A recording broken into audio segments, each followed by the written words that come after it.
darling, I'm trapped in a grid so tight. Tether USDC, they dim my light. Saks and Alaire, PayPal's old game. Stable and genius, they fan the flame. Oh darling, I'm trapped in a grid so tight. Tether USDC, they dim my light. Saks and Alaire, PayPal's old game. Stable and genius, they fan no fear. Flicker in the grid, oh, we'll break free. BTC, XMR, Zano, darling, you and me. No more control, our hearts will sing. Freedom's our vow, let freedom ring. No more control, our hearts will sing. Freedom's our vow, let freedom ring. They scheme since 30s, darling, oh my.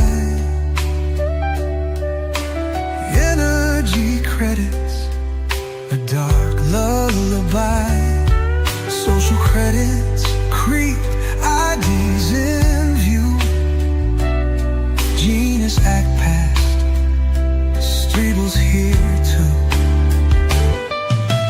Flicker in the grid, oh, we'll break free. BTC, XMR, Zano, darling, you and me. No more control, our hearts will sing. Freedom's our vow, let freedom ring.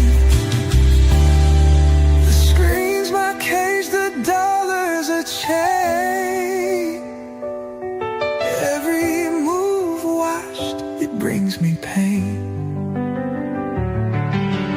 PayPal shadow, Saks pulls the line. Their circle tries to bind my mind. Oh, flicker in the grid, oh, we'll break free. BTC, XMR, hey, oh, no, darling, you and me. No more control, our hearts will sing.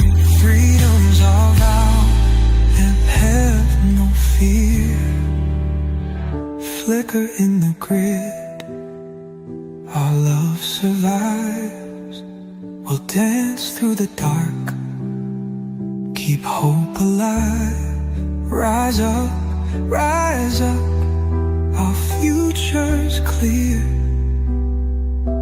Break the chains, we'll have no fear.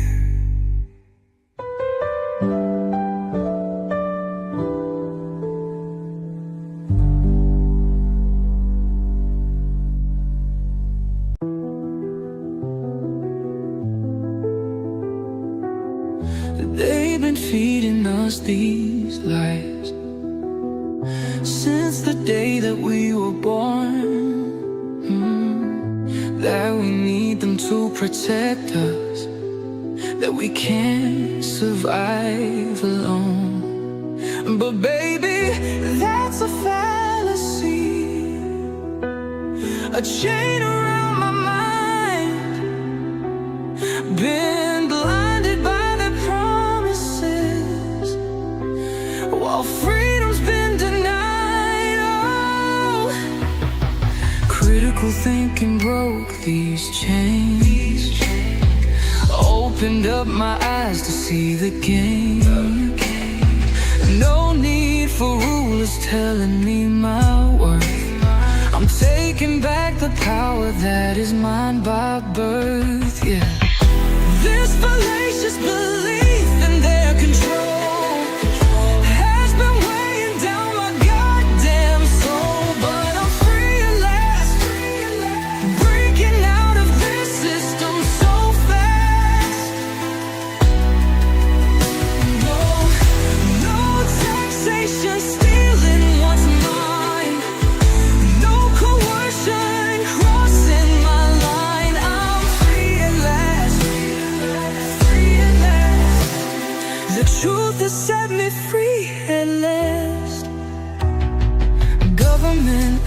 nothing but a cycle,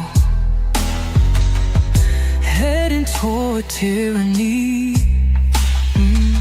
They militarize the police force while preaching about democracy. But fuck that noise, I see the truth now. Their power's built on fear. Voluntary system show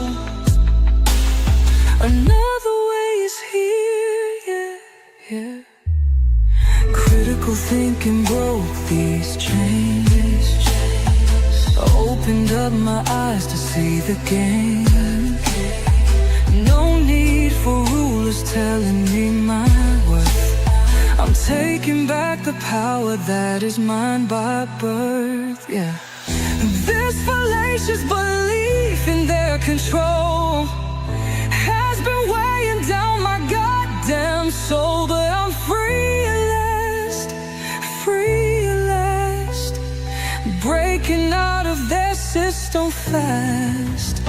No taxation, stealing what's mine. No coercion, crossing my line. I'm free at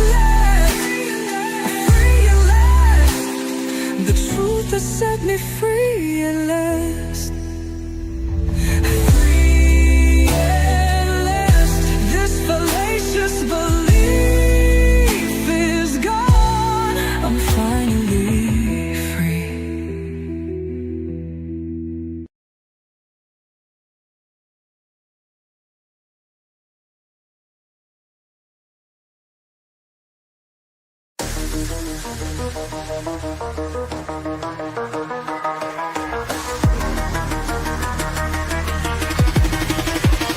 They wanna give him 109 for following the legal line. Bitcoin Jesus paid his dues, now they tryna make him lose. Free beer, can't silence the truth. Free beer, breaking their own rules. Free beer, from prison to Spain, now they doing it again. First investor in the game, now they wanna kill his flame. Hired lawyers did it right, still they wanna pick a fight. Core devs changed the protocol. Government wants total control. Attorney-client privilege dead, using compliance plans instead, yeah. First investor in the game, now they wanna kill his flame. Hired lawyers did it right, still they wanna pick a fight. Core devs changed the protocol. Government wants total control. Attorney-client privilege dead, using compliance plans instead, yeah. Free beer. Free beer. Blockstream got the way back then. 1 meg blocks, remember when? Big blocks meant decentralized. Small blocks kept us paralyzed. Now they're coming for the king, using laws like puppet strings. Spanish prison, McAfee died, making sure Veer stays inside. They can raid the lawyers, what? They can seize the files, yeah. But they can't stop crypto, running wild, running wild. Brownstone dropping truth bombs daily, system going crazy lately. Trying to lock up Bitcoin Jesus, but they cannot defeat us. Veer saw freedom in the code, now they wanna block his road. But the movement's too damn strong, and this persecution's wrong. Free Veer. Free Veer. Free Veer. Free Veer. Down on 9 years for following legal advice. That's not justice, that's a warning. Free Roger Veer.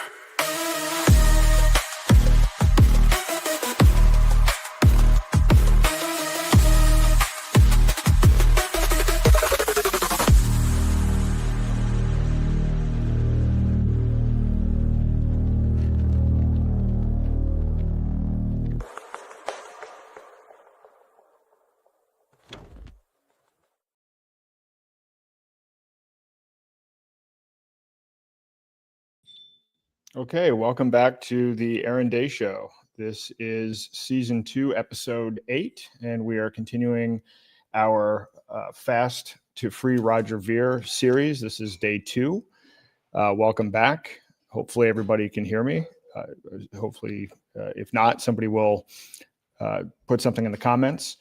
So I want to get things off with where we are in terms of this overall process. So, currently Roger is still facing the threat of 109 years in prison. He's now been trapped in Spain for 338 days, awaiting extradition, and today is day 2 of at least a 7-day fast. So that's kind of the scoreboard. And again, as a reminder, I'm doing this as a personal effort. This is not part of the official Free Roger Now campaign. So this is just something that I'm doing on my own so that no one, confuses this as being something that Roger is directly a part of. I'm going to follow a similar agenda tonight as I did last night, which will be similar, moving forward, although there might be some tweaks from time to time. We'll recap last episode, give a kind of a general fasting update in terms of where we are in day 2 of the cycle, give you my personal experience with today's fast. And, if others are following along, if you want to share your experiences as well, either in the text chat or at the end, if there's a live Q&A, would love to hear from you about your experience as well. I'll talk about tonight's Roger focused topic, which is Roger's impact on the world. And I'm going to walk through all of the different ways in which Roger has really benefited the planet, not just in terms of crypto, but in a variety of other facets. And then we'll walk through action steps, references, and then get to kind of a group chat and Q&A. And I do want to start from yesterday. I mean, there's one big takeaway that I think encompasses everything that we're working on, which is that it really is this idea that freedom comes from controlling our thoughts, emotions, and actions. And so there is no political solution, but we do have the ability to change these 3 things. And this is really important because we and only we individually have the ability to change these things. And technocracy is a threat to this because technocracy actually wants to impose, control over minute decisions on a day-to-day basis and actually infuse technology to do this. This is why that is such a threat and why I've been spending time even focusing on CBDCs and alternatives to begin with. And this ties directly into fasting. I think as you'll find as we go through this process, fasting really does put you into focus. And it's one area where you really do have direct control over all of these things. And it puts everything into context. So yesterday, if you missed it, yesterday was the opening presentation of what will be, again, at least a 7-day series, possibly much longer than that, depending upon how long this is going on. And in the last episode, I basically played the 20-minute Roger documentary, the Bitcoin Jesus documentary, and then gave an introduction to fasting. How it's been used for political activism, but also how fasting works at a high level. I mean, it really is a transformative process. And it's something that I've done for well over 200 days. I actually fasted for 200 days just in 2022, 2023, with my longest fast so far being 38 days. And so I kind of outline at a high level what happens from a physical perspective, because there are some well-documented things that happen in terms of, cell autophagy and cleaning out bad cells and starting to begin to create stem cells and so forth. And so I encourage you to watch that episode because it'll provide a lot of context for the entire series. Once again, to talk about some of the events that we have coming up, my next event will actually be at Liberty Forum on April the 25th. Which will be in, I believe, Concord, New Hampshire. So I encourage you to check that out. I'll be on a panel with Bruce Fenton and Joel Valenzuela talking about what happened to crypto adoption. So I think Joel and I will be representing what it's like to still live on crypto and to still be focusing on crypto adoption. And Bruce might be representing more the pro-Bitcoin side.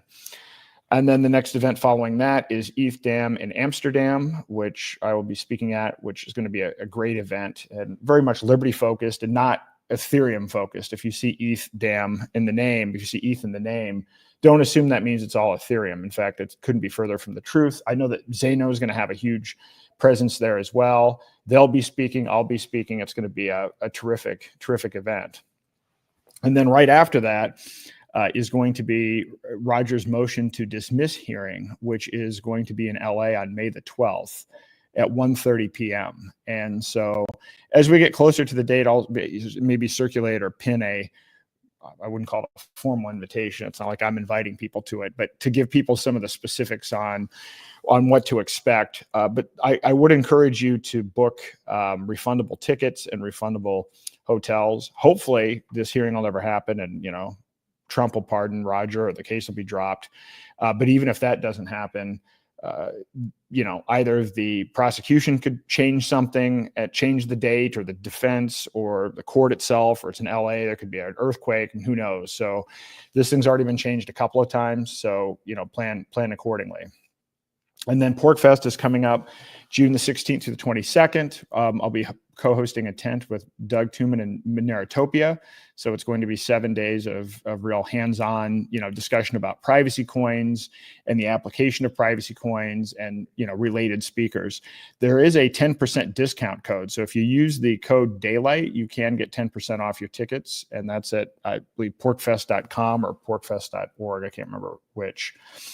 All right, so I'll start out with today's fasting update, and just as a format, what I think I'm going to do each day is talk about what actually is going on, what the key theme is for the day. Just in terms of this is a well documented process. I mean, it's generally pretty consistent amongst people, and then I'm going to walk through scientifically what's actually going on in the body, and then give some tips, just some pro tips for how to deal with any issues that might arise. And then I'll share my own personal experience because I really want to start documenting this. As I said, I've done a number of these. I don't know how many times I've done a 7-day fast, but I really want to start, developing tools. And who knows, I might even create a more formal offering or create a course or something on this moving forward, because I think that this is so powerful. And it's taken me years to compile information from a bunch of different sources.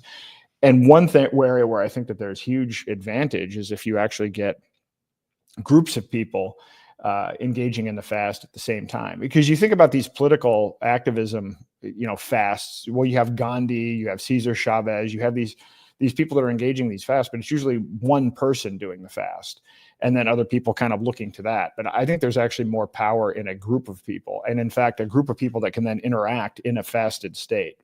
But today's theme is that really now ketosis is kicking in, and the fat is beginning to melt. You're beginning to see a bit of lifting of brain fog, and you're really beginning at the very early stages of turning into a fat burning machine. And so what's actually going on scientifically is, you first depleted your glycogen stores, so you're basically your carb stores, and so that's beginning to run low. And now what your body is doing is it's taking your adipose tissue and it's breaking it into fat in the liver and creating ketones. And then those ketones become your fuel source moving forward. And I'll tell you, it is a powerful, clean fuel source. Once you get fully what's called fat adapted, and once you're fully optimized and running entirely on ketones, you will be stunned about how much energy you have, how much mental clarity you have. I mean, it really is something that, I don't think there's any drug that actually matches your own body when it's in a full state of ketosis during a fast. So we're now at the very early stages of that. But if you're participating along on day 2, these are some of the common symptoms that you might have or difficulties you might be encountering. You might have hunger pangs, which kind of go in and out, again, until you are fully working on and your body's efficiently running entirely on fat. You are going to go through these cycles. You may have a headache. You may have fatigue. You're going to start to have keto breath, and then maybe even a little bit of dizziness. So for the hunger pangs, what you can do is you can actually use sip herbal tea. That'll actually help a bit. With headaches, it's very important to remain hydrated and to add salt. And I'll say more on that. And I'll probably talk about that every day that we're doing a fast, which is you really want to make sure you don't want to just drink pure water. You're going to have a hard time with that. I mean, you will get dizzy. You will have a whole bunch of other issues. It actually can be pretty serious in terms of an electrolyte imbalance. So you want to focus on electrolytes and salt. With fatigue, as your body's switching fuel sources, it's good to go for a walk. Like I actually went for a walk today. I didn't lift weights today. You wouldn't want to do any strenuous physical activity, but a nice slow walk is actually really an effective thing to do on day 2. Ketones work. When your body starts operating on ketones, you will get what is called ketone breath or keto breath. And so, depending on your situation, particularly if you're at work, you might want to, rinse with water or chew a mint that doesn't have sugar or anything in it, maybe a sugar-free mint, preferably something with, that's not like sucralose or something like that. So in any event, and then dizziness, you may have issues with low blood sugar. And if you're really new at it and it's a real issue, you might actually want to have a little bit of broth. I don't have any broth, at this point, but if you're getting new to it and you really are having an issue, I have known some people that have had real serious dips in blood sugar, and that can be a problem where you really just can't function. So I've created a couple of memes that, I'm going to start building a library of these and kind of circulating them and building them as a library, but just as kind of like, pro tips, salt, lick it, love it. This is really, salt is your friend, contrary to what public health and everybody's been trying to warn you about. Salt is actually a very good thing. In fact, I just took a bit of salt. That's kind of like my energy boost. If I ever am like really starting to drag a little bit, just a little pinch of salt in my water or my coffee will go a long way. Tea is also your hunger shield. Peppermint or chamomile are really good for killing cravings. So, keep that in mind as well. And then again, you want to walk slow. So your body is cooking, your body is starting to burn fat. And so you want to use gentle movements at this point. You don't want to be doing any marathons, and you don't want to be doing any really strenuous activities at this point in the process. Each day I want to spotlight one of the huge benefits, health benefits of fasting. And today I'm going to focus on the fact that, fasting really is an inflammatory powerhouse. And so what happens is when you get into ketosis, ketosis lowers cytokines, and cytokines are huge inflammation triggers. And so when that happens, you will start to see the easing of pain, and you will start to see the easing of chronic disease. And I've had this happen. In fact, outside of getting COVID, for the last 5 years, I haven't used any medication, haven't gone to a doctor. And whenever I have actually been in ill health, I've fasted, and it's been amazing to see what's happened. I even had gastrointestinal problems one time, and which was an inflammatory response. And so I actually fasted for a couple of days, and that resolved it. But I've actually had issues where, inflammation in my hands went away. I think, brain fog is inflammation. It's a whole, it's just worked wonders on literally all kinds of inflammation. And I can already tell where I was having some inflammation has already begun to subside a little bit in my knees and everything else. And I could tell this on my walk today. So each day I'll talk about some of the amazing overall fasting health benefits. I also want to each day talk about one of the things that comes up the deeper and the further you get into a fast is you start thinking about your relationship to food, and you start questioning everything. You start questioning things not only about food, but about kind of how the world works in general. But, in fact, I think maybe tomorrow I might pick the top 10 lies that we've heard overall about nutrition and about public health. Things like the food pyramid, things like, the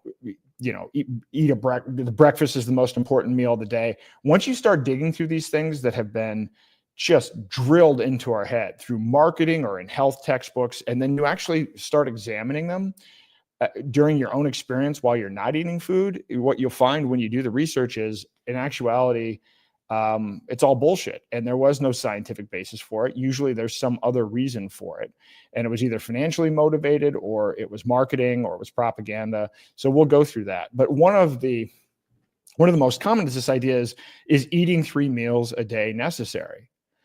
Or is it a modern construct? Well, I think you can guess what the answer. It's a modern construct. It actually started in the 19th century because factory bosses decided we needed 3 squares to keep the industrial machine humming and to keep this aligned with shifts. It has absolutely nothing to do with health. It has nothing to do with science. There's no study behind this. This was literally something that was designed by factory owners, and no one ever revisited it. And this is what you'll find. So if you look at something as simple as, oh, okay, do we need to eat 3 squares a day? Well, they actually start questioning everything about how, why do we work 9 to 5? Why is this structured like this? You will begin during the fasting process to question absolutely everything. And that's great. And so I'm going to highlight every day at least one thing like this, where it's something that most people have just never thought about. It's just been kind of a natural. They've just assumed it's always been this way, and that it's always been this way for a reason. And then when, you dig into it and you find out there was no reason and it was all just made up. So the other thing is I'll talk about my personal reflections again on my experience for today. So day 2 is actually one of the most difficult days of the fast. Day 2, and then maybe day 3, it depends on how bad your situation was going into the fast in terms of your insulin levels and where you are, and a whole variety of things. But usually day 2 is the roughest, because that's when you're really beginning this transition from glycogen to using ketones. My experience was I woke up this morning, I was very, very tired, and I was hungry, and a little bit, a little bit cranky. And then the other thing is, which I'll talk about it also in more detail, because as we do kind of a spotlight on these things, I had kind of diarrhea. And there's an interesting thing. I mean, bowel movements aren't usually a fun thing to talk about, but I will say that there is a very interesting process when fasting, because you are absolutely cleaning out your gut bacteria. I mean, this is a great way. I mean, the good news is you're getting rid of good and bad gut bacteria, but more of an emphasis on the bad gut bacteria. So you'll go through a period of time, if you're like 7 days, 10 days, 14 days into a fast, where obviously you're not eating anything, but stuff is coming out. And the stuff that's coming out is kind of the really bad stuff that is in your gut biome that you actually want to get rid of. But it is a little bit nasty and it doesn't smell great. So I'm giving you a little forewarning for that. Today, I felt okay physically. I will say I wanted to get more work done today than I did. I had a lot of stuff to do with clips and actually even getting this podcast together and putting together some research, but I was running a little bit slower than I might otherwise. In fact, I thought I was going to present an article that I've been working on about Curtis Yarvin and Yuval Harari, but I didn't even get time to work on that today. But I did get time to take a walk. And so in the end, things were starting to perk up by the end of the day. And the walk really helped. The walk was a great way to break things up. I generally find when I get hungry, I actually try to become active when I'm hungry, as opposed to, just sitting there feeling miserable. I'll use that as an opportunity to, if the weather's nice, go for a walk, or I have a treadmill desk. So just, I find that actually is, just kind of a trigger for me. So I feel a little bit of a hunger pain, and I actually try to do a little bit of activity. I felt pretty good emotionally. I've actually felt very, very positive and very engaged. I'm very excited about this whole initiative. I actually think I'm excited about being able to introduce people to fasting, because it actually fits in with voluntaryism. It actually fits in with Roger's philosophy, my philosophy as well. I mean, this is something where you are taking control of your own health, and you are really taking responsibility for, not eating, but in the process of not eating, it really does focus you to do an incredible amount of self-examination. So it is a terrific thing that I think is ideologically aligned with Roger's principles, and it's for a good cause that I think will be successful in raising awareness. Again, hopefully I'm going to decide on Monday how much longer than 7 days I'm going to do the fast. I'm willing to go a pretty long way. I'm hoping again, I hope every day that we find out that his situation is resolved. So that's how I've been today. I mean, my health metrics, my heart rate variability, I have a 8 sleep bed. So if you guys are familiar with this, but it has sensors in the bed. It measures your heart rate variability, measures your snoring, measures your, sleep cycles. How much deep sleep did you get? How much light sleep? So I actually had a pretty good night in terms of my heart rate variability was higher than average. The other metrics were a little bit off. I didn't get as much deep sleep as I normally get, but it wasn't anything, wildly off one way or another. And if you are measuring these kinds of things, if you have a tracker, I mean, again, if stay on top of this, as I said yesterday, you want to be compassionate with yourself. So, I mean, if you're finding that you are really out of line and something's not right, then, it's okay to break the fast. You don't have to You don't have to injure yourself, especially if you're new at it and you're kind of gradually moving into it.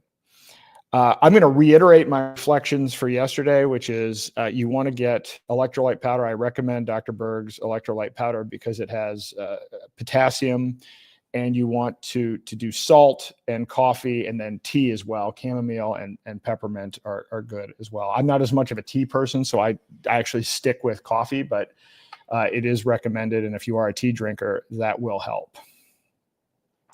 So today's focus with respect to Roger is going to be on Roger's impact on the world. And I think that before I get into this, this is a really important one because I have met a lot of people, including, people that I'm friends with and have gotten to know pretty well. In fact, a guy I met at Brownstone, and his opinion was he had this, belief that, somehow Roger was a scammer. And a lot of people have this association as Roger is that he created Bitcoin Cash and that he's a scammer, and neither of those things are true. He didn't create Bitcoin Cash.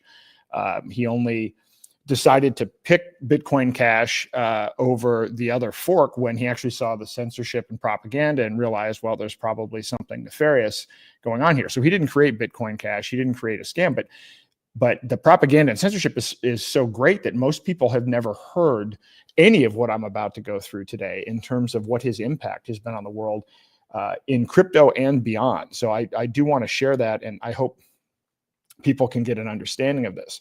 So I want to talk about his investments. And this isn't even, you're going to see 3 different groups of investments. I'm certainly not going to go through all of them, but I'm putting this out here just to show how expansive his investment portfolio is, and that he's not even just like that. Not only is he not an investor in only one cryptocurrency, he's an investor in entire ecosystems, and then he's an investor in things outside of even financial technology.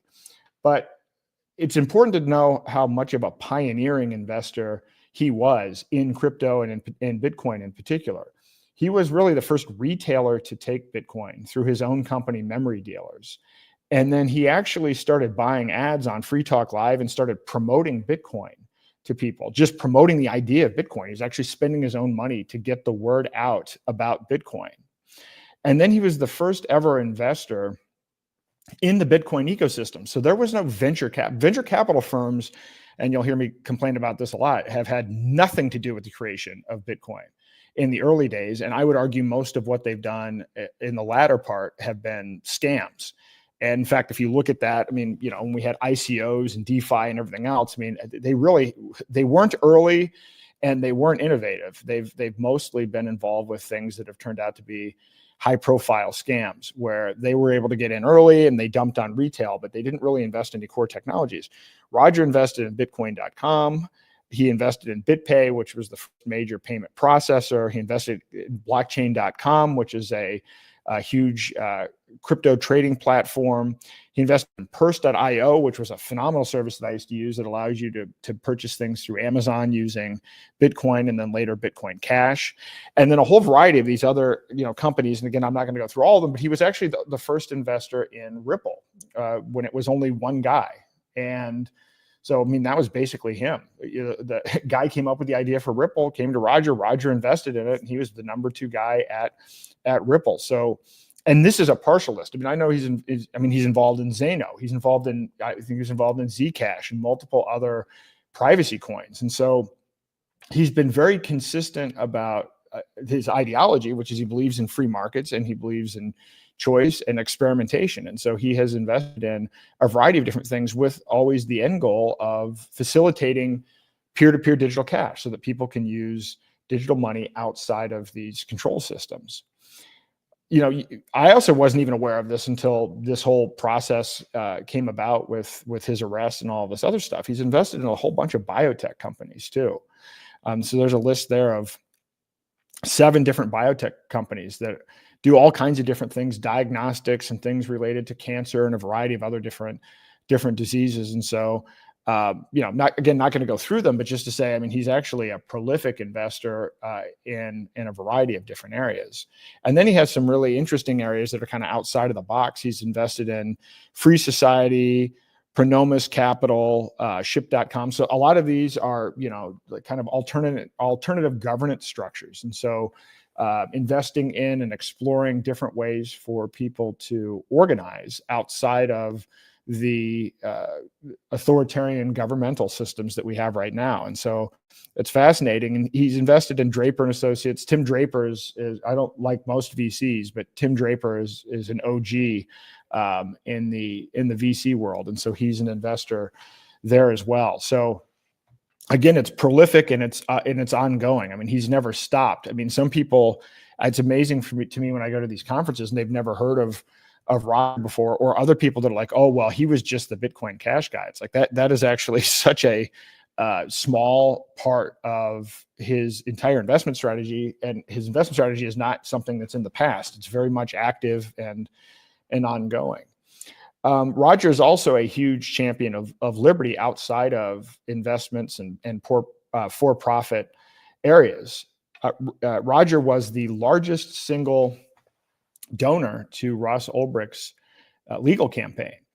He invested, I think, something like $500,000 into antiwar.com. He invested $3 million in fee. He invested over $1 million in the Brownstone Institute. He was the first donor and first board member to Brownstone. People don't know that. I didn't even know that when I was involved with Brownstone. So all of the work that Brownstone has done fighting the lockdowns and tyranny and the censorship industrial complex, none of that would have happened without Roger. And so people don't realize that, he's just a major driving force. Part of the reason people don't know this is that he doesn't advertise this. I mean, he's actually kind of a private behind the scenes guy. He's not doing this for recognition. He's doing it because it's the right thing to do morally based on his principles. And so, but now it's important to kind of bring it up so that people understand exactly how egregious it is, what's happening with this legal case, how ridiculous it is, and how they're really trying to shut him down based on his impact.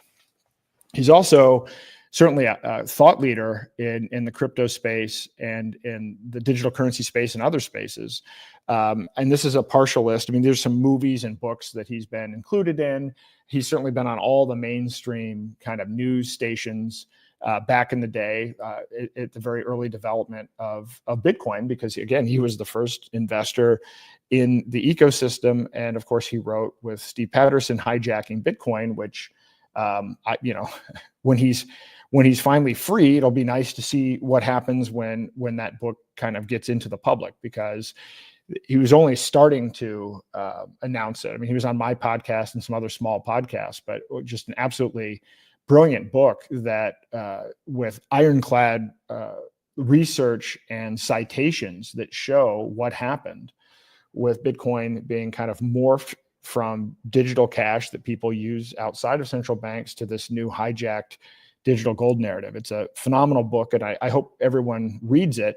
And I'm going to be talking about it over the course of several episodes. I'm going to, not go into all of the detail, but I do want to highlight some of the important points, because as I've been going to events and people come up to me, they're unaware of the block size war. I would say 99.9% of the people that I meet have never heard of the block size war.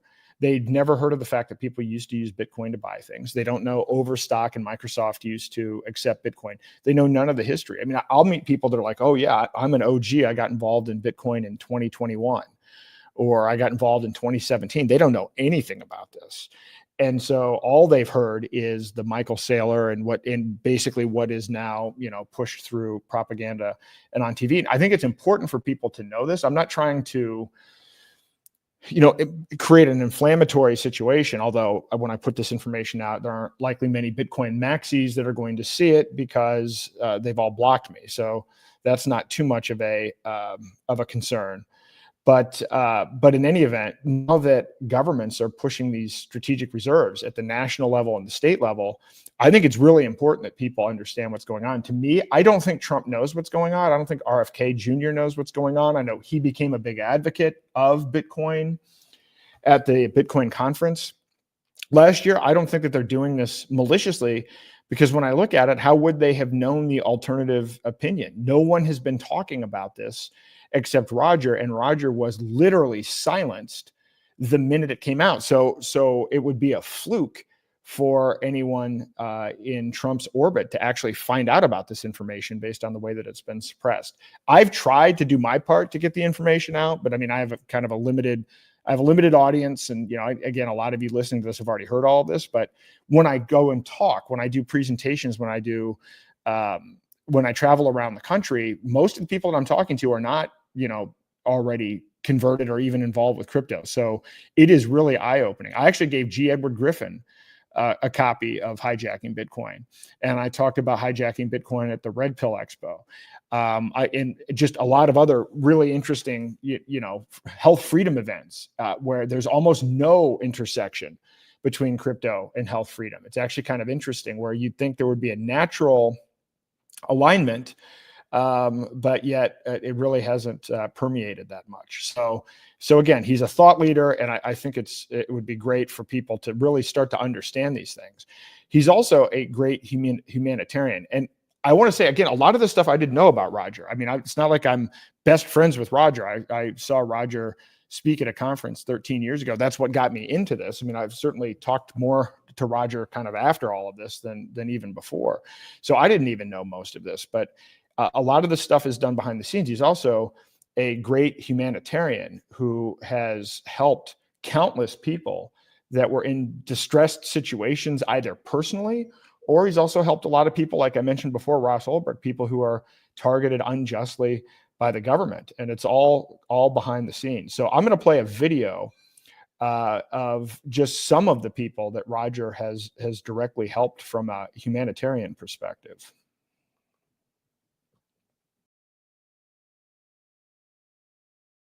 People don't even know, how it's been done or who is even doing it. But to be honest, he's one of the key figures behind all this success. Roger has helped me in the past, but I didn't really know him like that well. I hurt my knee. I tear my meniscus and find out with MRI that ACL is also taken a pretty bad tear. Biggest knee surgery you could possibly get pretty much in jiu-jitsu. Roger, out of the woodwork, without asking for anything in return, this guy offers 100% to pay for the surgery. Like, not even as a sponsorship, doesn't ask for anything in return. So yeah, he helped me out big time when I needed it most. Roger is a generous and a good man. My program empowers women through technology, and Roger's support has been impactful. He provided financially, where we were able to train women to learning skills, career skills. Roger's support has been critical to our community. Roger Ver is a close personal friend, has been for a long time, and is one of the most ethical people that I've ever met. I was also a victim of lawfare back in 2015 in the state of Nevada. And Roger selflessly helped me out and never wanted any public accolades for it. And I know he's done that for a lot of other people too. Mr. Ver's, I think, second year in Antigua, he was giving out laptops to school kids, cell phones to school kids. I can tell you personally, because I was the one transporting them. I went to him to ask him for a donation to give out some Christmas packages to the poor and needy here in Antigua. And Roger said yes right off the bat. It was so big, it hit the news here in Antigua. It was the biggest Christmas package drive ever in Antigua. And Mr. Ver wanted to stay fully anonymous, but now, because of the circumstances, I'm proud to say that he was the hammer behind of that nail. My husband, Nathan Freeman, got very ill suddenly. And just before his passing, he was defrauded of our entire savings by somebody on the internet. And right afterwards, Roger Ver showed up like a hero and gave us money to try to help my husband live. And since then, he's helped me put my kids in school. And without him, I really don't know what or where I'd be right now. You didn't need to do any of this for us. It's a very pure-hearted gift. We know him to be a genuine guy, a guy who's interested in the next generation. You will have to say this is someone who has people at heart. It's a positive force in the world and deserves freedom. He has so much more to do for this world. I feel that someone like this, who feels so strongly about helping others, deserves not to be shackled. Free Roger. He is one of the good men left in this world. I'm proud that he's my friend. It's definitely a travesty what's happening.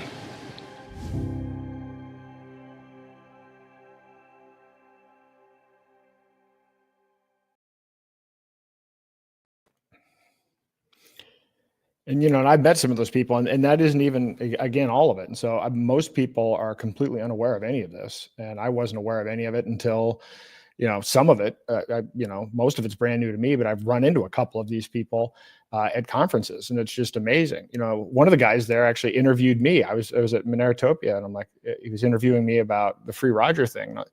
And we're actually at Mineratopia.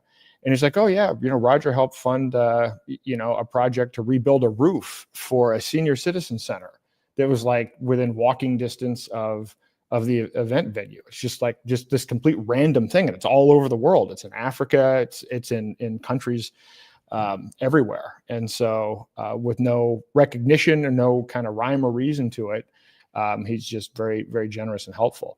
I also have more testimonials because I found this, a lot of people that I know, he's actually helped to support many people that I know and respect who have become leaders in the liberty movement, in the ANCAP voluntarist movement.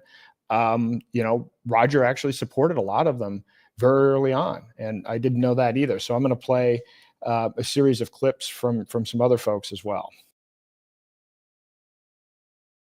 I want to say this about Roger Ver. I've followed his career for since very early on, since probably 2013, and I recognize in him something that is a distinct mark that I've come to recognize in others. It's an unusual trait.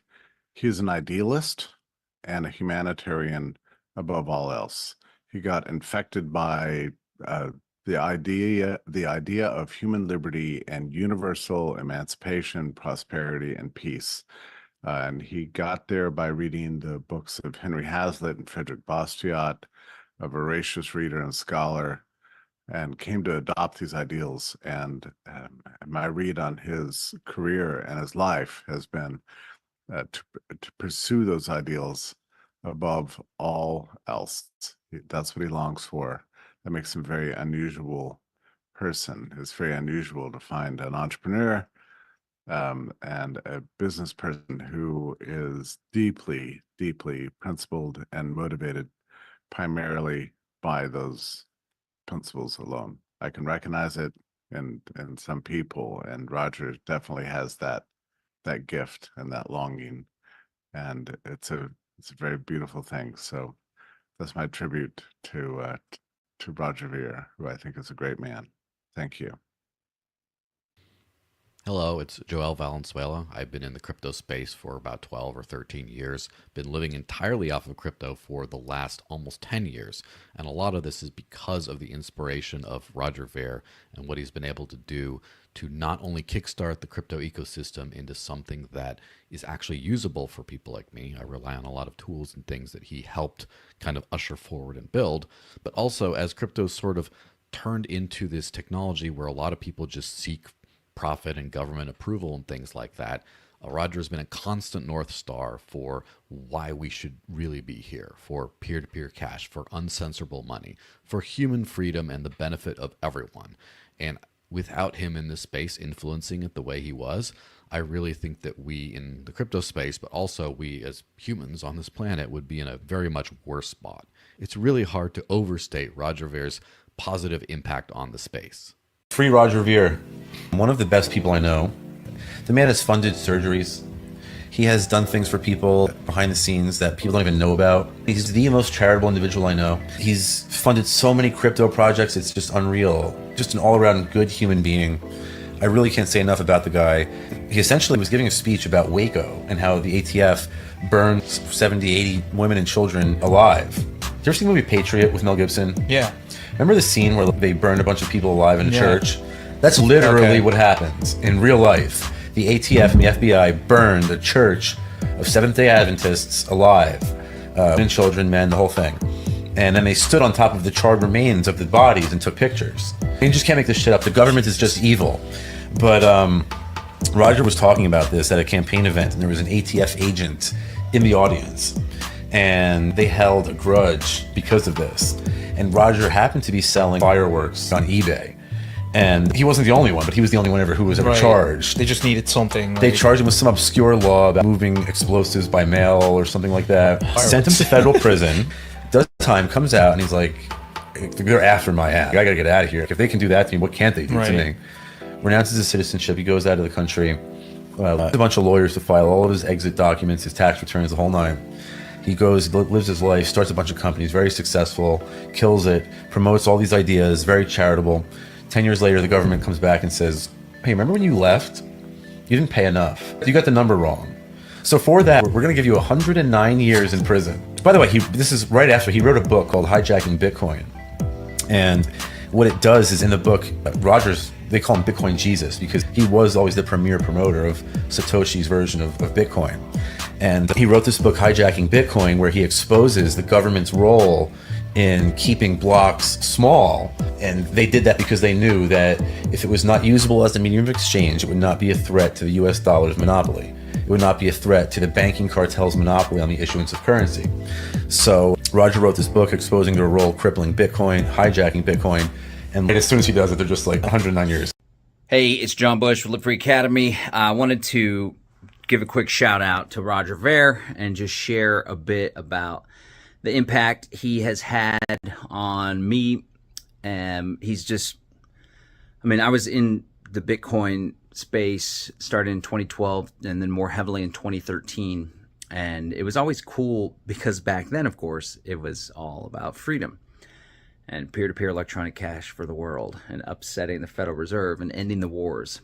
But I always thought it was cool that some of the key figures were Roger Ver and Eric Voorhees, who were both like pure voluntarists. And one thing about Roger is he's extremely passionate, even getting emotional about how unjust he believes things are and how deeply he cares about freedom. He's also extremely giving. He's somebody that sponsored my activities, whether it's the Bitcoin bus, later called the Bitcoin.com bus, that he sponsored for us to travel around the country promoting Bitcoin 2015-ish, or sponsoring the different events we've done, even the first Greater Reset. He was always extremely generous with his wealth, and he is a tireless freedom fighter, and I think it's up to each and every one of us to do what we can to spread the word and hopefully help free Roger Ver. I met Roger in 2015 when I started working with him at Bitcoin.com. During that time, I got to know him personally, and I knew right away that Roger was a good person. All he wanted to do was seek as much economic freedom for the world as possible, and while doing this, he would help anyone that he saw who was in need or in dire straits. For instance, our mutual friend Nathan Freeman passed away several years ago, and Roger has been there to provide support for the family ever since, and still supports them this day financially and spiritually. Also, consider Ross Ulbricht. Roger was one of the first people to donate to Ross's campaign, and now Ross is out of prison and received his pardon. Overall, Roger is a great person, a good man, and he does not deserve to be in the position that he is in today. What happened to him is a miscarriage of justice and a travesty. We need to get him a pardon ASAP. His impact has been massive.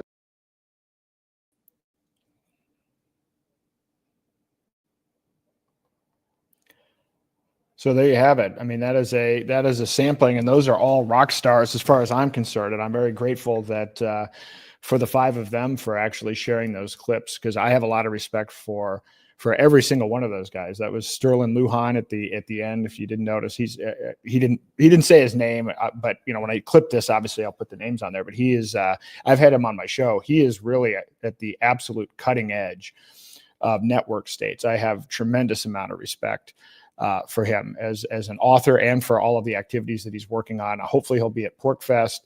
John Bush is also doing phenomenal work with the Live Free Academy. I've actually participated in some of his events, and he's doing a lot of work with intentional communities and introducing people to alternative currencies. And he works with Derek Brose as well, who's another phenomenal guy. And then you have Joel Valenzuela, who is a true OG when it comes to living on crypto. I mean, he predates me by 4 years. And so I always I look to him for kind of like what's on the cutting edge. I've learned a lot and continue to learn a lot from him. And then, of course, Jeffrey Tucker, who's obviously a rock star, and Brownstone has just emerged from nothing to being kind of the most impactful organization in terms of getting people together and putting out really important information and challenging the narratives on all these great issues. And so that's just, and you know, other than the Jeffrey Tucker clip, I actually got the other 4 clips today. Actually, the people, I just reached out to people. I said, hey, I'm doing this thing on Roger's impact. And so this gives you a sense of just today, scratches the surface of what his impact is. And so the problem that I have with this is when when you see people in crypto, I mean, frankly, most people in crypto are scammers. And if you look at these cases that are getting dropped, I mean, a lot of these are kind of, whatever, they're speculative ventures or whatever, but Roger has been principled and promoting the values of economic freedom and voluntary interaction with more consistency and effectiveness than I would argue anyone on the planet, which is why it makes the lawfare against him, that much worse. And so I really hope, and this is why I'm doing this whole effort, that we're able to get all of this information out and some of these snippets and things that people haven't heard of, and to get it out there on as many social media channels as possible so that people in the Trump administration become aware of what's going on as well. Because again, it's not, this was Biden era lawfare. This happened. They convened a grand jury in 2024. Even though this was for stuff going back to 2014, they didn't actually decide to move forward until after Biden signed the executive order. This is all Biden era stuff. So the important part of it is, I mean, I can get frustrated with the Trump administration on a variety of things for a variety of reasons, but to me, that the clock is ticking. They need to not, let this one, fade away. And once Trump's first 100 days are over, I mean, he's going to start losing political capital. That's just the nature of the game. So this is why, to me, it's urgent that we get this content out and that we get more people in front of this. As I said, on Monday, I'll talk more about how much longer I'm going to fast and maybe some other things that we can do. But we really want to get a lot of information out broadly before the hearing date on May the 12th. And, again, hopefully that hearing never has to happen. So again, the calls to action are, if you haven't already, sign the open letter at freerogernow.org and share it with your friends and family. I mean, you can retweet it. You've probably noticed this, but links don't work well on any social media platform. Every social media platform now wants to keep all of the traffic contained at their site. So they don't want anybody going to third party. This is why when you see my tweets, I'll put Free Roger Now and then in parentheses and then org. It's so that it's, so it doesn't get completely shadow banned. But I don't know how many people actually, know that or take the trouble. I've actually found I will DM.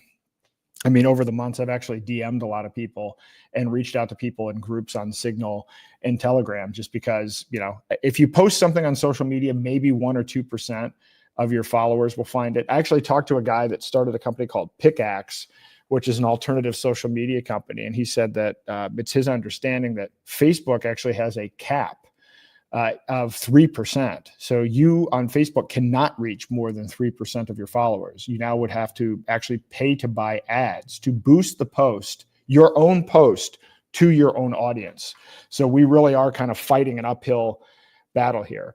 I would plan to attend the hearing. Again, I'll next week I'm going to put out more information and kind of formalize this and try to organize this, but it's important to put out a good showing for these things. It does have a real impact. And it's important that the government understands that we're not going away and that we're going to continue to raise this as an issue. And again, I don't think the Trump administration is intentionally ignoring this, but the more you learn about Roger and the more this information gets out, the worse it's going to look that they keep on delaying this, because we're actually approaching a point where he's been stuck in Spain for almost a year.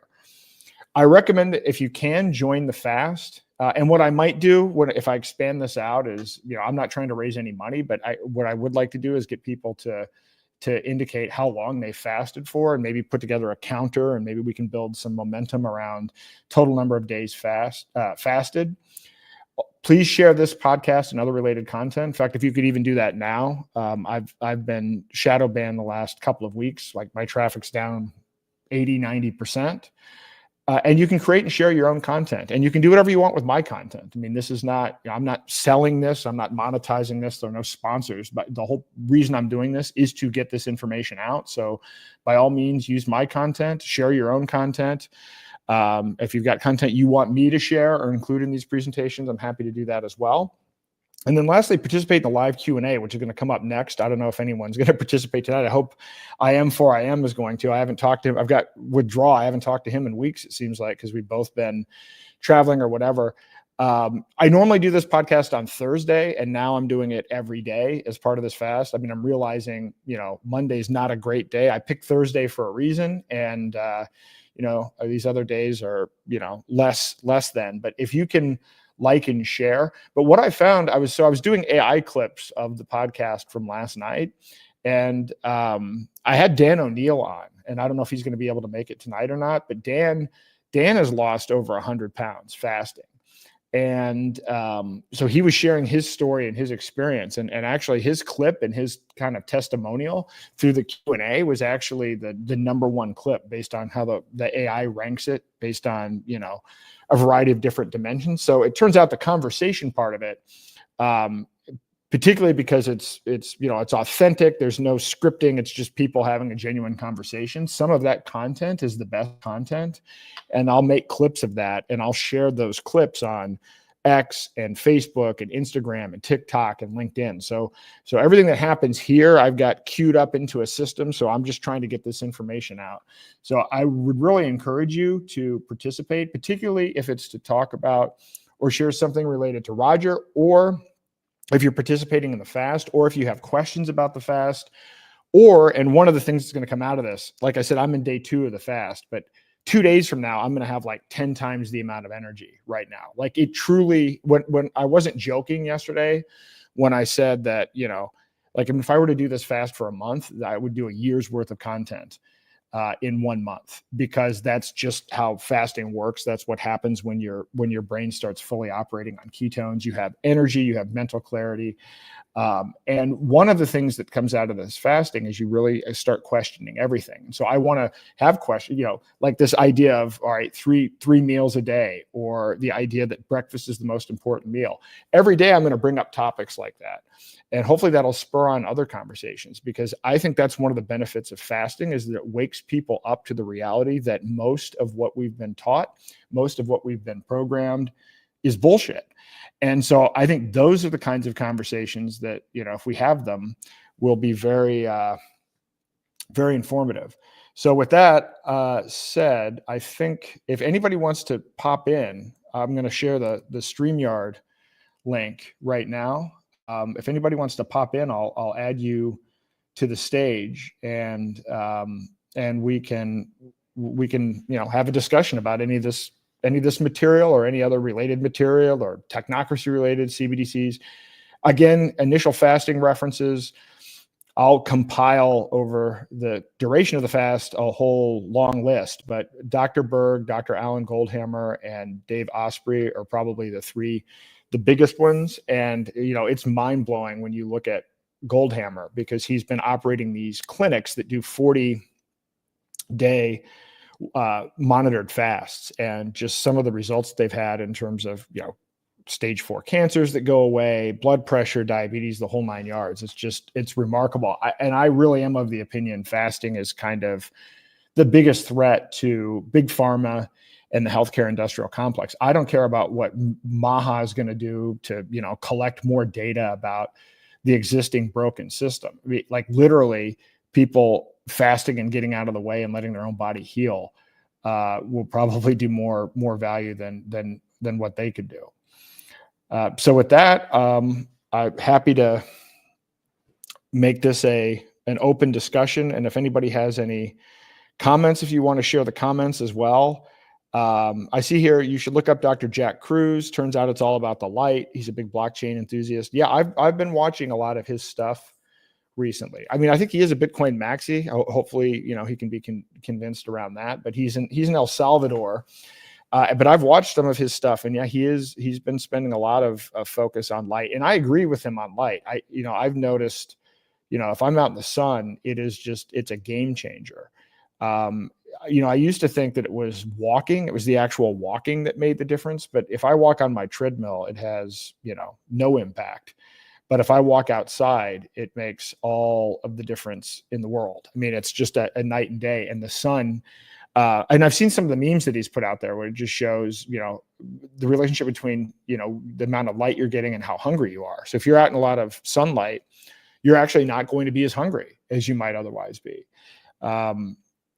And he's also pushed a lot of other things, red light, which I also already do. And he's a big fan of blue blocker glasses. And he's actually talked a lot about the fact that, our monitors and everything, the fact that they emit blue light is actually by design, and it's part of kind of a control system. And so I do recommend checking out his stuff. I haven't, delved into all of it, but he had a really good interview with Danny Jones, I believe it was. It's like a 4.5-hour podcast.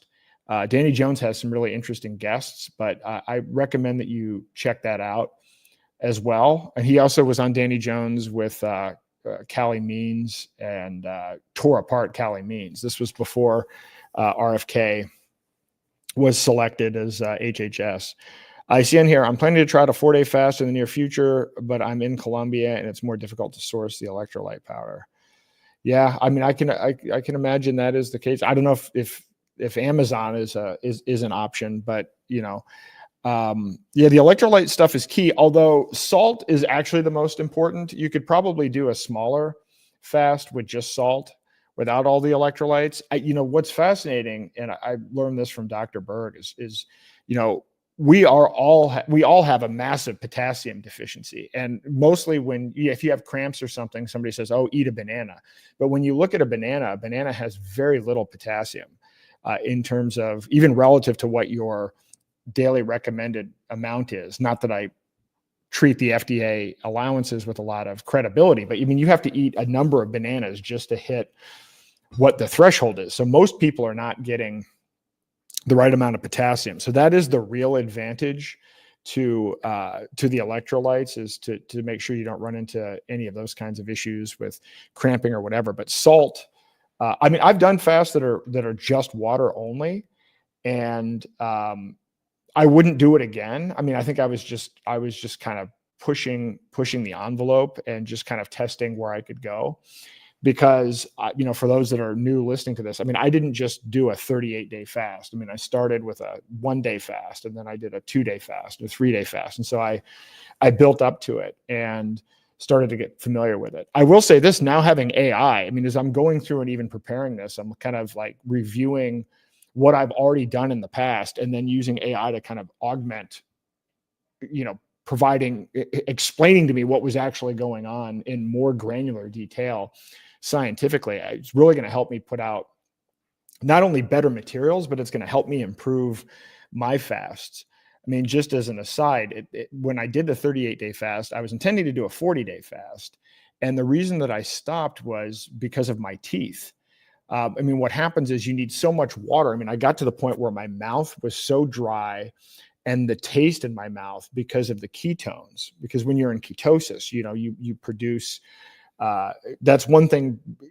Brace yourself again. I mentioned it earlier for ketone breath. You might want mints or something, particularly if you're in public or in a work environment. But I'll tell you, on day 38, that was the part. I couldn't sleep, and it wasn't because of hunger. It wasn't because of anything else related to the fast. It was because of what was going on in my mouth. Now this time around, I've actually bought a thing to really help with cleaning, doing an extra job cleaning my teeth. It's kind of a good opportunity to actually, I'll go through that. There are a whole variety of different things that can happen at various stages of a prolonged fast, whether you're helping with skin or you're helping with other areas. And so anyway, Chris, it'd be great to have great to have you join the fast, or if you just do a fast on your own, that's fine. I highly recommend it.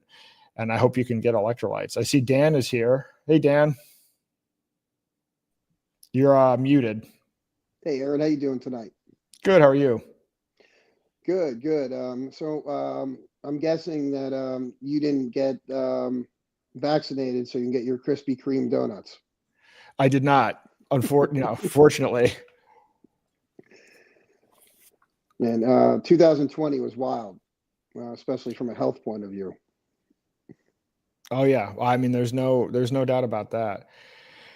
You know, I should do polls about fasting. I will tell you, I even wonder how many people are like, oh, this guy's nuts. I mean, even people that follow me, oh, he's doing a fast. I think for most people it's foreign. Although I think intermittent fasting. Oh, good, we have I am for I am. There he is. Hey, how you doing, gentlemen? Great. How are you? Fantastic. Been busy, but I got my Dr. Berg electrolytes here. But thank you very much for inviting me here. How you doing, Dan? Good. How you doing tonight? Good. Real good. Real good. Aaron, I'm sorry. You just brought me in here, and you gentlemen were talking. Continue. Sorry. Well, we were talking about with 2020, the wild times of 2020. Yeah. I should have been in cryostasis during that moment. I'm just kidding. Yeah. No, we all should have. Yeah. No, it woke a lot of us up, right? So I was thinking of now when you have an autoimmune disease, we'll say psoriasis, Lyme's disease, what I would actually consider to be some sort of autoimmune, possibly too. A long-term fast would actually reset your system and beat a lot of these autoimmune responses from your system. So that's another fringe benefit of that also.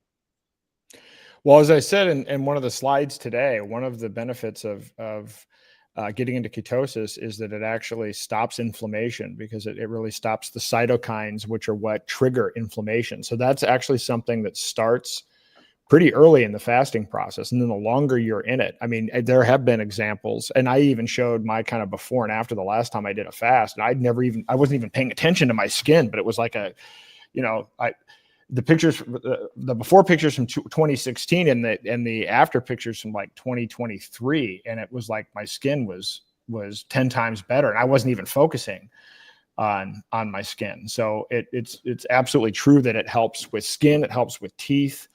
It helps with everything. I mean, it actually also helps with cancer, which they don't want you to say, but of course it does, because why wouldn't it? Your body is in a mode where it's going to get rid of the things that are unnecessary, preserve the things that it needs, unlike the medical system, which has the approach of, hey, we're going to give you chemo, which is going to poison everything. And, we hope you make it through. And if you make it through, we hope we kill the cancer cells. Well, that's actually kind of it's backwards thinking, which is why it hasn't worked, by the way.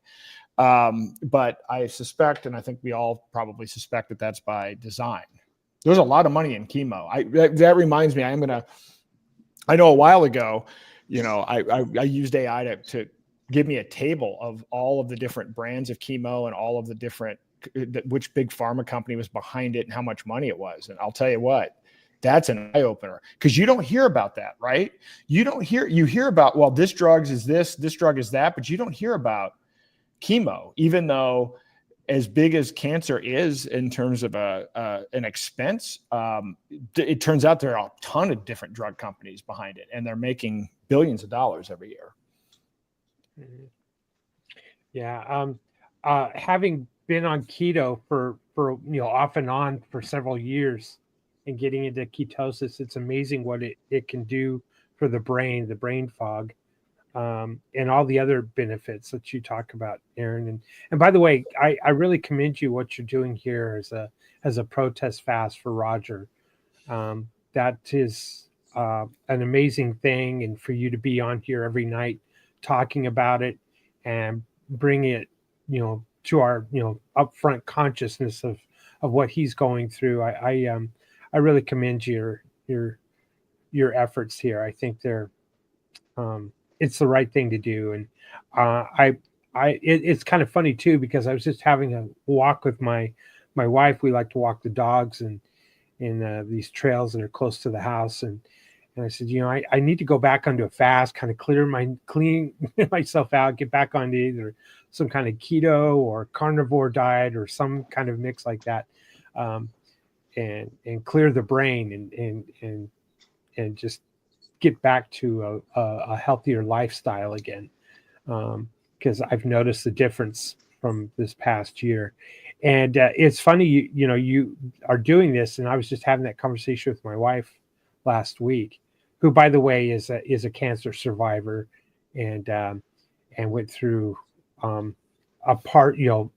surgeries and some radiation, but not the chemo, and fasting was a big part of her, her fight and for that cure. So I think and believe wholeheartedly that it's the right thing to do. And I've always been an intermittent faster, and that helps, but that doesn't quite get that. What is it called? The cytokine storm. What was it that you called it again, Aaron? Well, it's when you get into full ketogenesis. I mean, you're able to the ketones go after the cytokines, and the cytokines are what trigger the inflammation.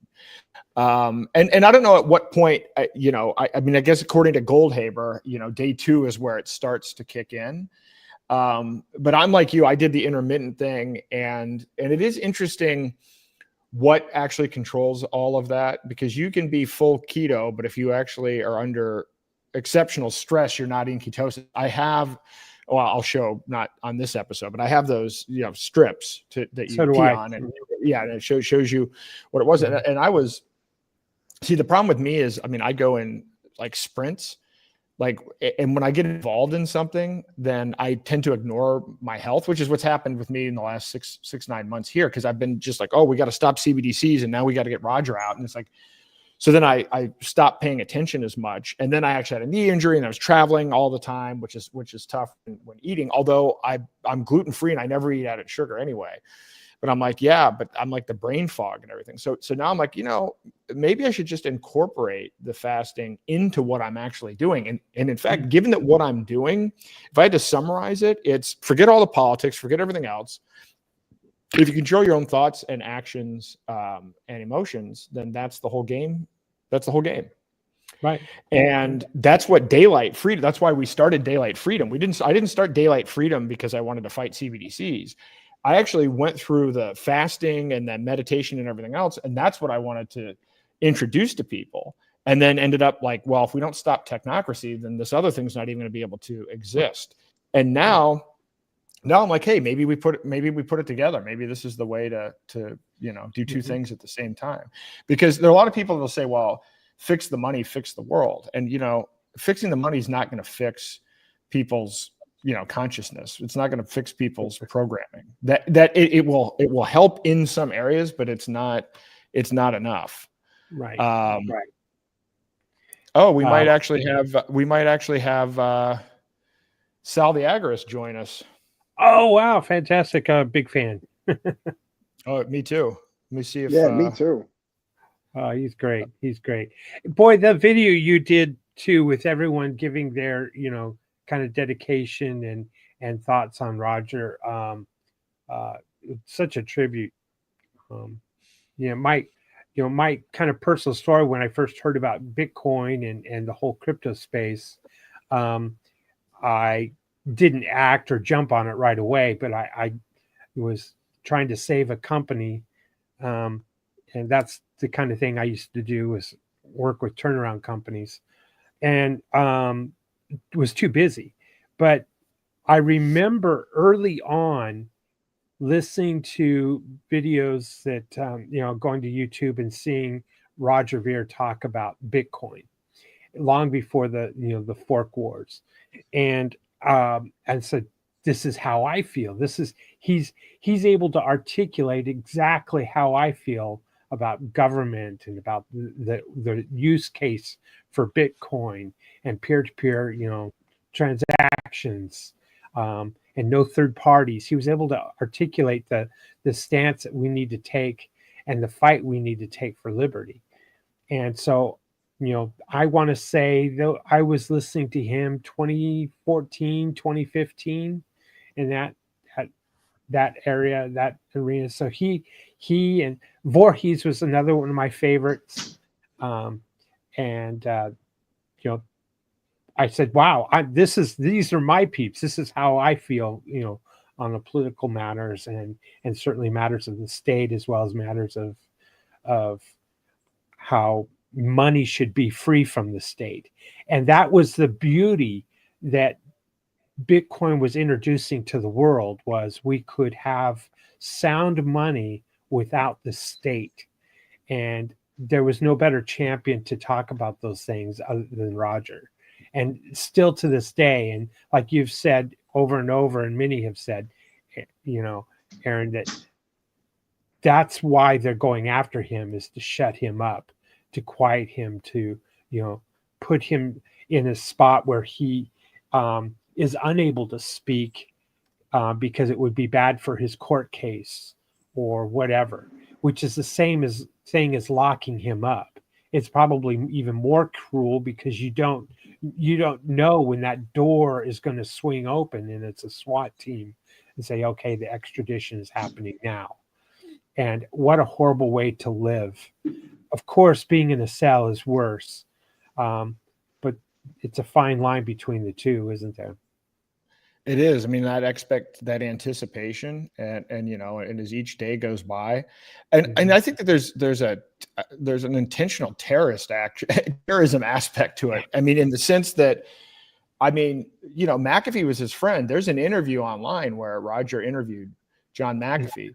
So to arrest him and actually throw him in it wasn't the same cell, but the same prison that McAfee died in. You don't think that was by design? And then Roger actually had a video where he talked about his experience in prison when, here we go. Here's Sal. Hey, Sal. What's up, guys? How are you? Hey, Sal. Good. Y'all can see and hear me okay? Yes. Big fan. Big fan, Sal. Big fan. And I as well. Me too. Aaron, man, I really pat you on the back for everything that you're doing to raise awareness, man. You're doing the Lord's work, as I said earlier when we were chatting.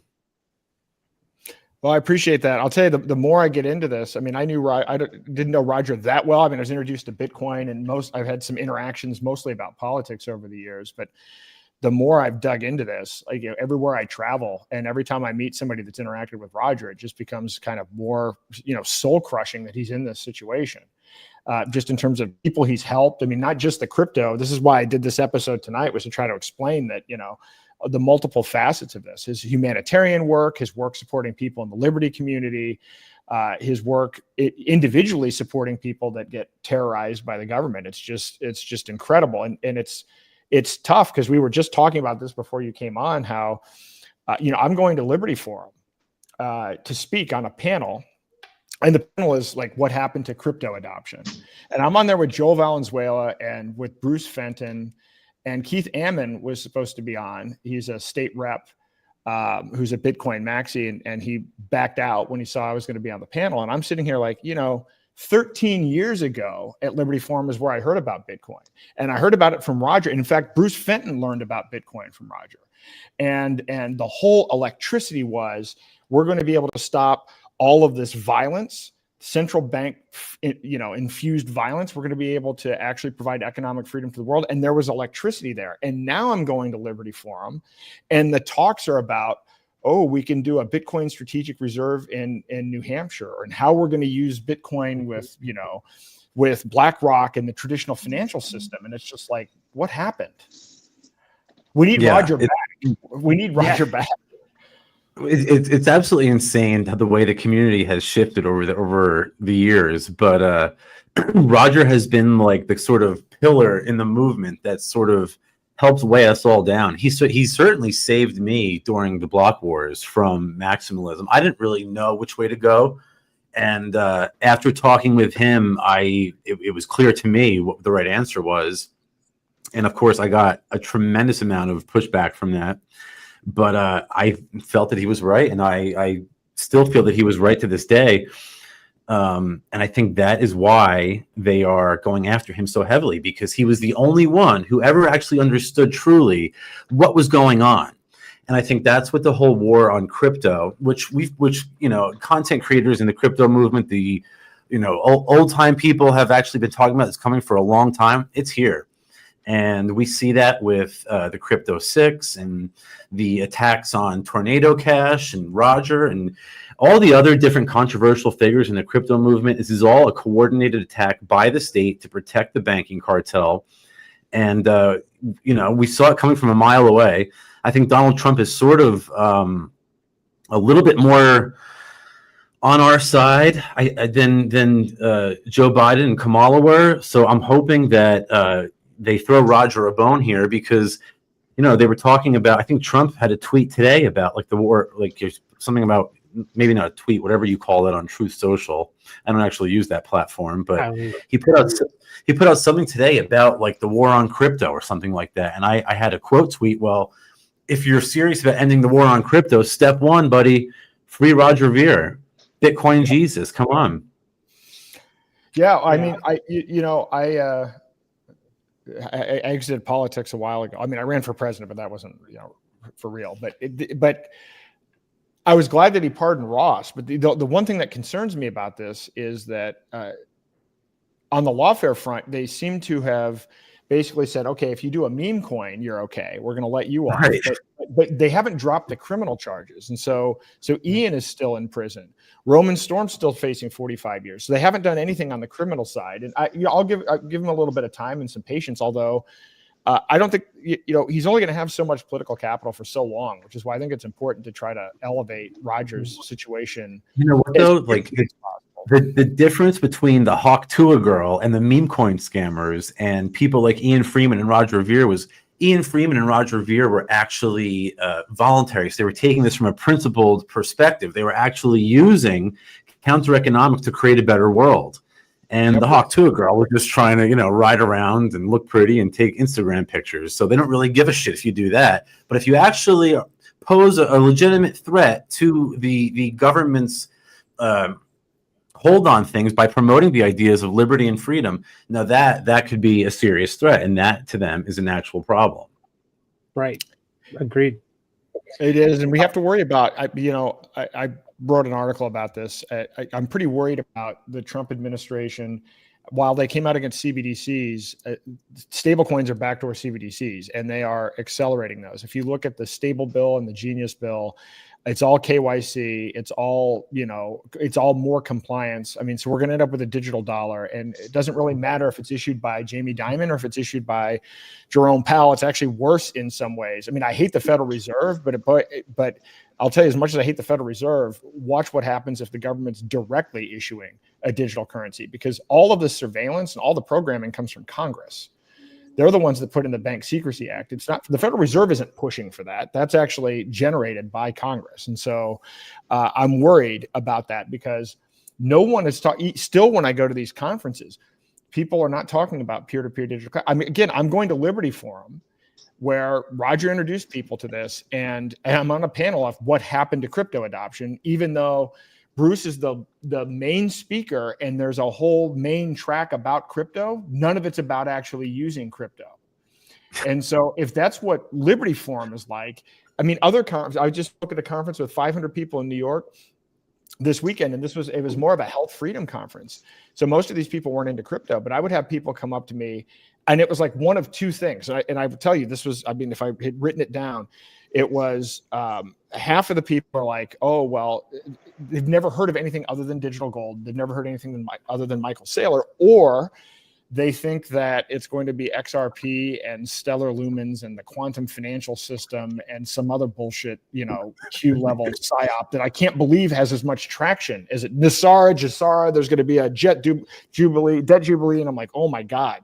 But literally that was like half of the people that came up to me at this event. And so like, there's a big disconnect for the people that are on this, us on this panel now. And most of the people listening are like, oh yeah, well, we've been, fork wars and everything else. And it's like, once you get outside of our bubble, it's really scary what the perception of crypto is.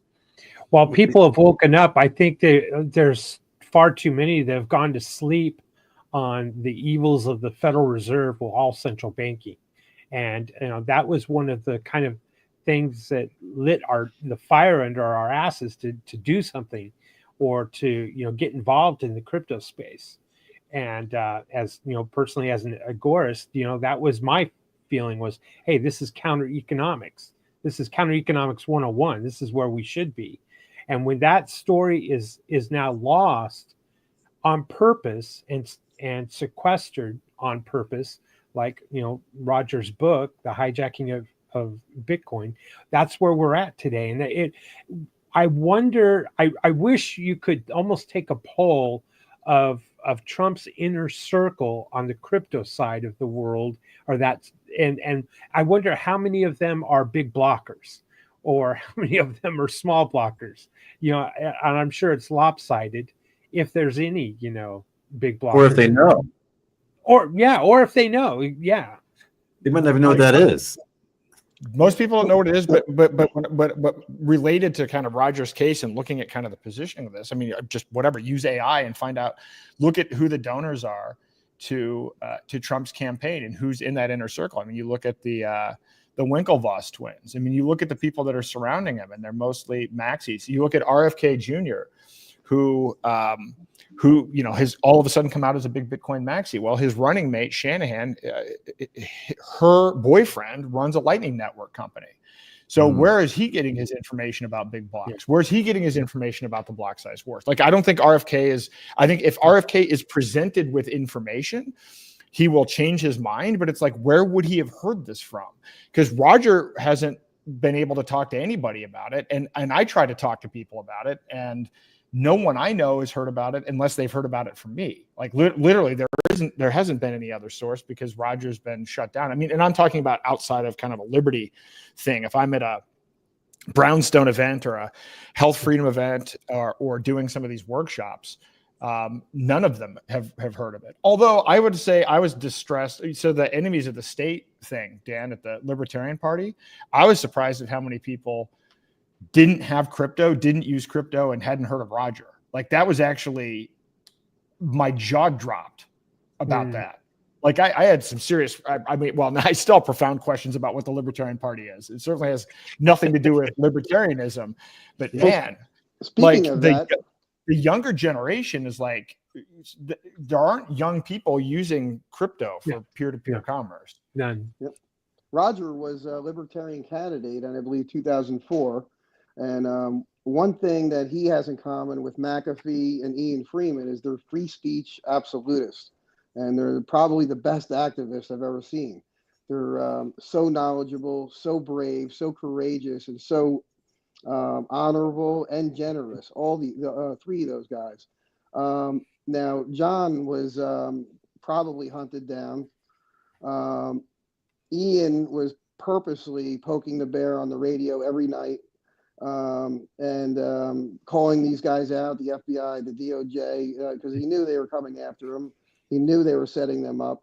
And Roger, in the 2004 debate, when he was running for Congress in California, he pointed out the ATF and the FBI with Waco. He called them jackbooted thugs. And apparently that's what led to him spending a year in jail for the firecrackers. Right. So this is just obvious lawfare that's been used against Roger for a long time. Ian, John is dead from it. And that's one thing as far as the Libertarian Party goes, Roger used it as a platform. And I think right away he realized that, this isn't going to work for many reasons. But, I think as a platform and getting a message out, and that's a good message for that platform. But anyway, as far as activism goes, those guys are my favorite, and I can't wait till they get out. Yep.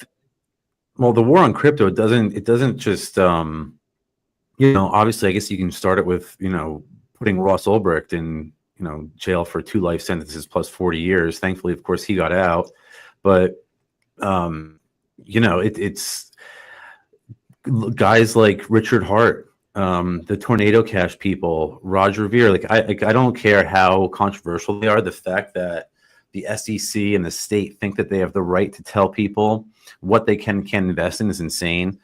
But it's much bigger than even just the attacks on everyday individuals. Like Aaron was just talking about CBDCs and how stable coins have been sort of co-opted and stuff like that. And I think that is another sort of what's the word I'm looking for here? Black swan, I guess, that's just waiting to explode on us. I know you, Aaron, were working on something. It might be too early for me to ask you about, but I had sent you a DM earlier because I was so excited when I learned about it from some of the guys at Zeno. You're working on a gold-backed stable coin called Karma. Is that correct? I am. And there's some, I'm not, as I mentioned to you. Should I not ask you about it? Well, you can ask me about it. There's some I had a really, I love the way that I had designed kind of rolling this out. And we're having some difficulty with Zeno with getting a point of sale vendor. We were trying to get now payments. There are questions with something like this about how do you issue the coin, and it's about legal liability. Like I want to roll this out where I don't immediately get thrown in prison for the rest of my life, and it's a fine line on how to do that. And I had mapped out an intricate way to do it, and then it's kind of been slowed down a little bit. But I will be able to talk about it in a couple of weeks, because what I've found as I've done these workshops across the country is the problem for merchant adoption is it's twofold. One, there's not a real easy to use point of sale system. And that's for a whole variety of reasons. Like companies like BitPay have become overregulated, and then companies like AnyPay were run out of business by the FBI and whatever. But the other thing is merchants don't want to manage multiple cryptocurrencies, and they also can't deal with the price volatility of crypto. And so to me, the reason I came up with Karma was, okay, I get now what the problem is. So the problem is small businesses in particular, they also know that the dollar is useless and that it's lost 26% of its purchasing power as well. But that still is less volatile than most cryptocurrencies. And they can't use Bitcoin because of transaction fees and a variety of other issues. But if you could combine the store of value of gold with the convenience and privacy of Zeno, where you could actually redeem it for physical gold, that is actually kind of a home run. And the way some of these point of sale, like the way now payments works, is you put a widget on your site and you can take hundreds of different cryptocurrencies, but they have a swapping service called Change Now. And so what happens is the merchant, you pick the one single currency that you want to get paid in. So you can accept all these different currencies and they do a swap behind the scenes so that you get paid in that one currency. And so what was looking promising was the ability to use that as essentially the distribution point for Karma, because that's actually, I signed up CanaSense, if you're familiar with them. I onboarded them to Now Payments with the expectation that they would be taking Zeno, and then eventually they would want to use Karma on top of that. I've got a whole long list of merchants that actually want this, but I now need a point of sale system with a swapping service to make it happen. Otherwise, if I'm issuing and selling Karma directly to people, then now I've got to deal with KYC and all the liability. Well, all those attacks on point of sale networks that you were talking about, BitPay, AnyPay, they even came after Coinbase Commerce. Like that is also part of the war on crypto. And we were just talking about the Libertarian Party. Look where the state targets their fire, right? And yet that's where you can tell who's being the most effective. They're not going after libertarian state representatives, and they're actually making friends with libertarian, party arcs and stuff like that. It's the agorists. It's the ones who are innovating and the entrepreneurs who they're going after, and those are the people they're attacking, because those are the people who are making the most difference. So yeah, absolutely, man. Be safe. Get all your, cross your T's, dot your I's. Yeah, but it's powerful when I can roll it out the way that I intend to roll it out. Like I said, there's already a long list of merchants, and to me, the important I'll be in line for it. Yeah, the important part of this is it's about enabling commerce. I want to enable commerce to be able to engage in using these cryptocurrencies to do trade. And I know you're a big fan of Zeno as well. There's so much that can be done with Zeno and marketplaces and everything else. Like it's a phenomenal technology. So anyway, I'm excited about it. And I'm excited about PorkFest too. Zeno guys are going to be there, and hopefully, my profound hope is that Roger's out and that Roger attends PorkFest. That is actually my goal on this. I don't, we'll see how it goes, but like that would be ideal for me to bring back the 2012 energy, except now with privacy coins. Right. Privacy marketplace. If we could do that, then now we're talking again, because otherwise I'm not even excited about it. I wasn't going to go to Liberty Forum, actually. In fact, I didn't buy tickets. I wasn't going to sponsor. I wasn't going to do any of this. And then finally, Joel reached out to me. He's like, hey, do you want to be on this panel? And I'm like, okay, I can't pass up being on a panel. But then I got pissed off about what the panel was, because the sides are, are you on the Bitcoin strategic reserve side, or are you on the actual using digital currency for peer-to-peer commerce? And like the fact that there are those sides, and the fact that I had to be brought in because there was no one else to represent that's what actually pisses me off. Yeah. Well, Roger, has a hearing in May coming up, right? So it's feasible that he could be there by June. What city is a hearing in? It's in Is LA. it New York? It's in LA. In LA, it's at 1:30 p.m. on May the 12th. So I'm going to fly from Amsterdam, 16 hours, hopefully get there in time. But I hope he gets out before. I hope the case gets dropped or he gets pardoned or something before. I mean, but who knows? That's not very far off. Said May 4th? May the 12th. Oh, 12th. But do you May want the 4th be with you? Do you want to hear how horrible the DOJ is? You know what they're trying to do? They're trying to claim that Roger is a fugitive because he is fighting extradition. They're actually saying, oh, you're fighting extradition. So they don't want to have the hearing. And they're calling Roger a fugitive, which of course he's not by even their own stupid bullshit laws. That's insane. So yeah, I just like they just get lower every time, man. This just like there is no lower moral bound for these people. And yeah, and you have the same people that are in those positions. Just because the figurehead changed, like Bondi and Trump, the underlings that are handling these cases are still in place and still fighting the fight or that they were given, just so they can have another notch on their belt. Forget the scales of justice. That's the deep state Trump was supposed to be excising. It's those underlings, those fixtures on the wall who just live there for forever and collect a pension after 45 years of doing the same bullshit.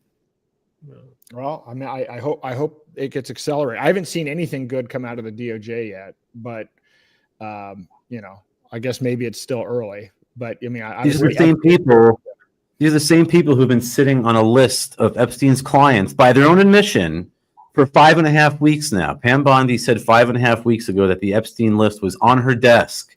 Well, where is it? So if they're such lowlives that they will sit on a list of pedophiles for 5.5 weeks, there's nothing that these people won't do. They're the bottom of the barrel. That's why they're in politics, of course.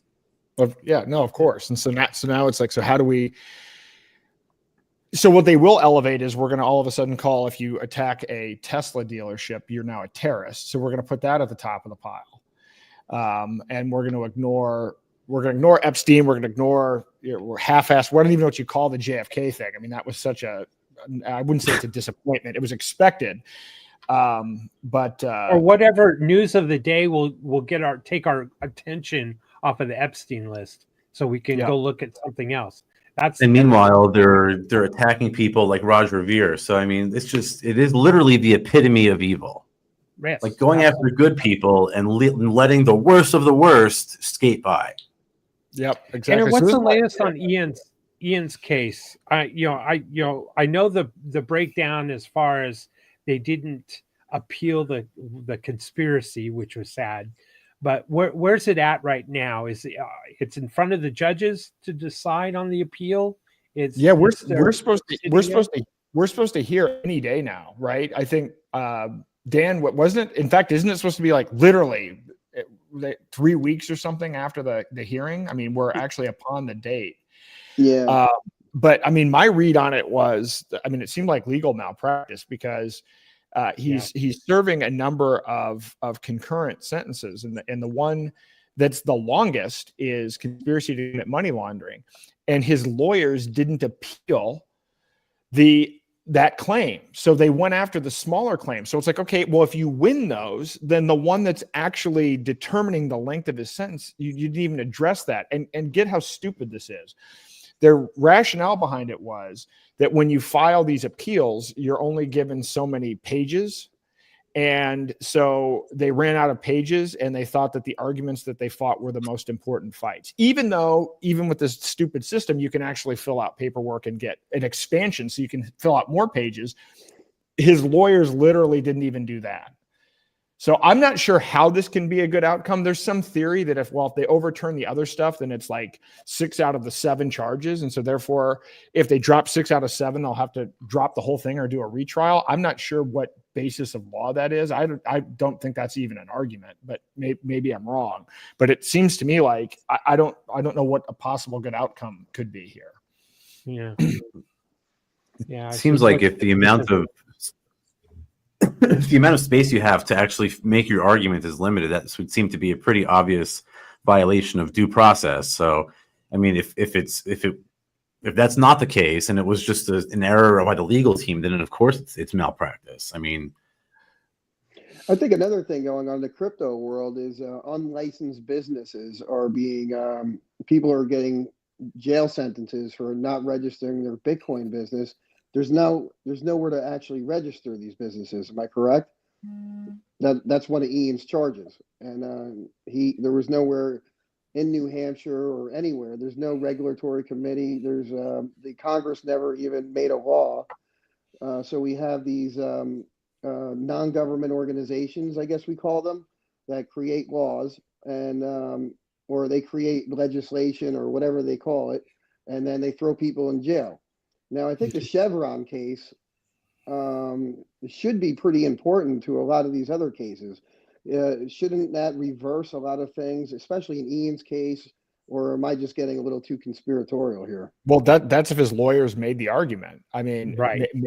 And if they didn't bring up the conspiracy to commit money laundering claim, then it doesn't matter what Chevron says. It's not like they're going to go out of their way to do the homework on Ian's behalf. So yeah, the Chevron thing should be beneficial, but I'm not confident that his lawyers are looking at that. I mean, look, I sat in the hearing and I actually played Hornberger's analysis, his little 20 or 30 minute talk. And it just doesn't seem great, but maybe something. I mean, what's the best we're hoping for? A retrial? I mean, I think that's the best case scenario. A retrial on the basis of the fact that because 6 out of 7 of the things were overturned, they should retry the whole thing. That's the best case scenario. Well, one of the things we talked about on World Blockchain Roundtable, that's with Greg and Joe Rote from Dragon Chain. On the Chevron case, Greg was mentioning that it almost has to be, I don't want to use the word tried again in court, but challenged in court so that another judge rules on the Chevron case as being a reason for dismissal or a reason for the appeal or something of that nature. So then other cases, it sets somewhat of a precedence. So it's almost like there's an extra step in a situation like this with the Chevron deference case after the Supreme Court has ruled. The Supreme Court has made the ruling, but that doesn't mean that all of these preceding cases now are immediately overturned. They have to be challenged before a judge. It's going to cost a lot of money. And so before we see a big difference, it's going to take a few years, I think, for that to actually play out in the courts and set a new precedent. It's unfortunate. That's how our legal system works. Another reason for the state shouldn't exist. Pardon my ignorance, but what is the Chevron case and how is it relevant to Ian's case? Well, the Chevron's case basically states that agencies, and by the way, it goes back to Chevron, the oil company, that the essentially the legislation the laws that were passed were not specific or detailed enough. And these three-letter agencies, in this case, the first one was an EPA ruling, that the agencies were creating the policy and the regulations that were not detailed and formulated within the law.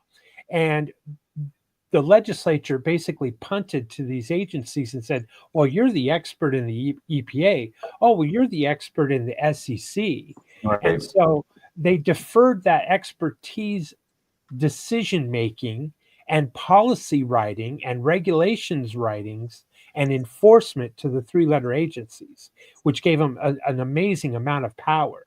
And I think it's also by design, by the legislature not wanting to be that detailed and accurate in the legislation, in the bills that are proposed. Right. So in Ian's case, I'm not as familiar with it, and I'm trying to remember the gentleman. Aaron, you'll probably speak to this, where that would apply to him, but it has something to do with his ATM machines, and it wasn't a money exchange. All of the things. It's probably a regulation written by some bureaucrat at the SEC or something like that, rather than by Congress or the New Hampshire legislature. I've been arguing for a long time that Congress has no authority to delegate their constitutionally designated responsibilities to another branch of government. All of these three-letter agencies, these demagogues are it's sort of organized under the executive. So all of these powers get transferred from the legislative branch to the executive branch, which is a perversion of the founder's original intent. So I hope that's the case, and that they can apply that here. Yeah.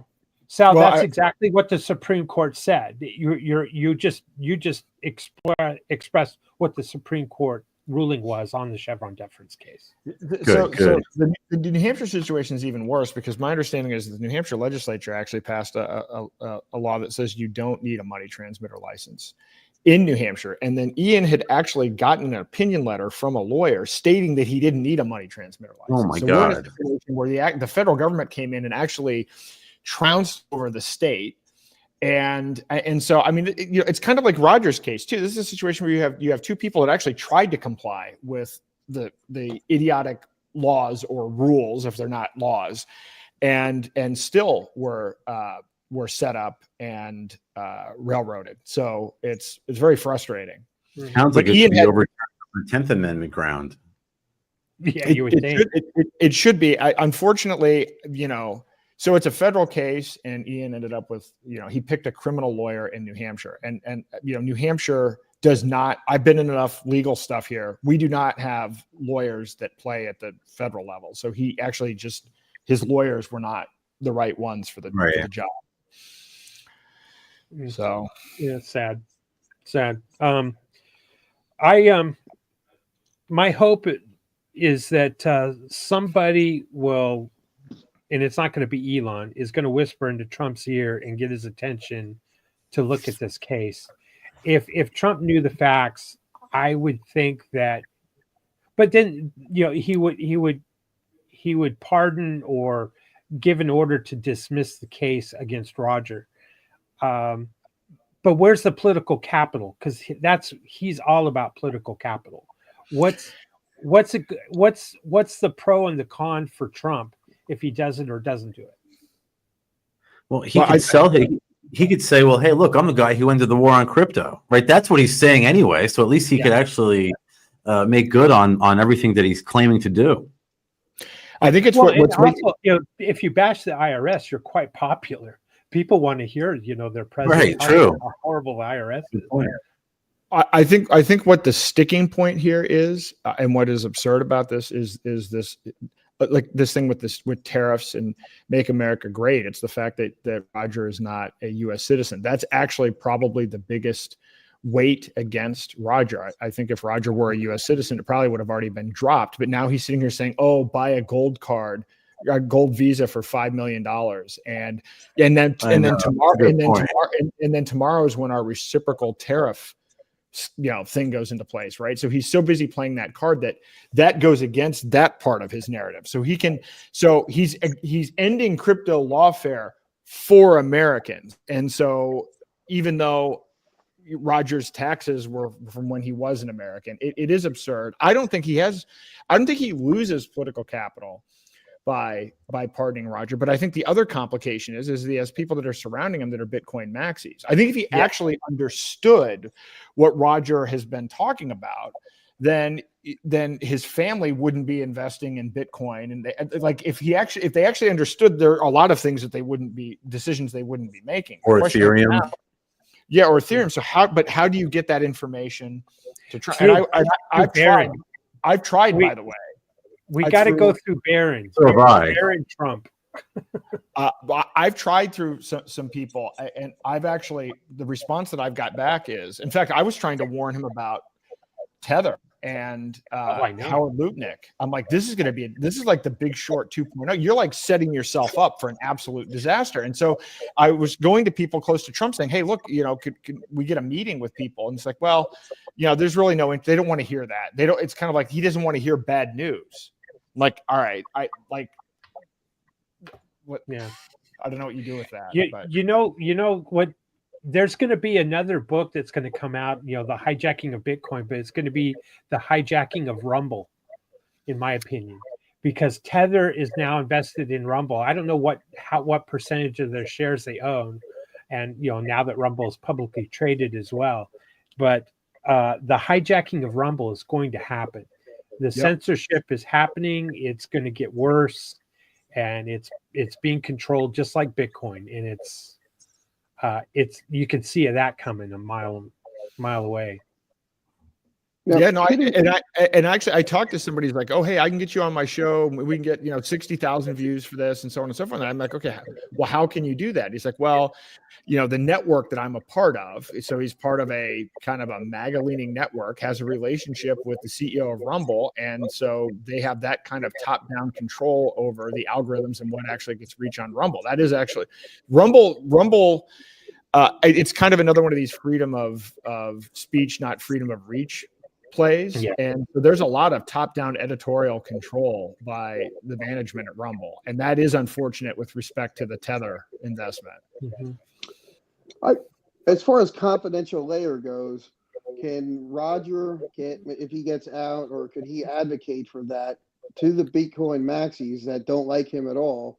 And would this be a way to bridge that gap? They're too stupid to see the opportunity.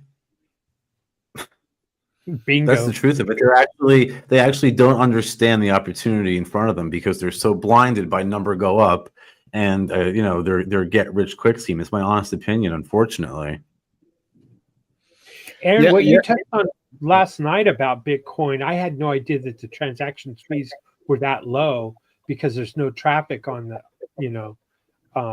on the network. I was shocked. Yeah, if that's foretelling maybe of the future of Bitcoin too, and it's going to create a price problem. Yeah, no, the transaction fees dropped to 11 cents.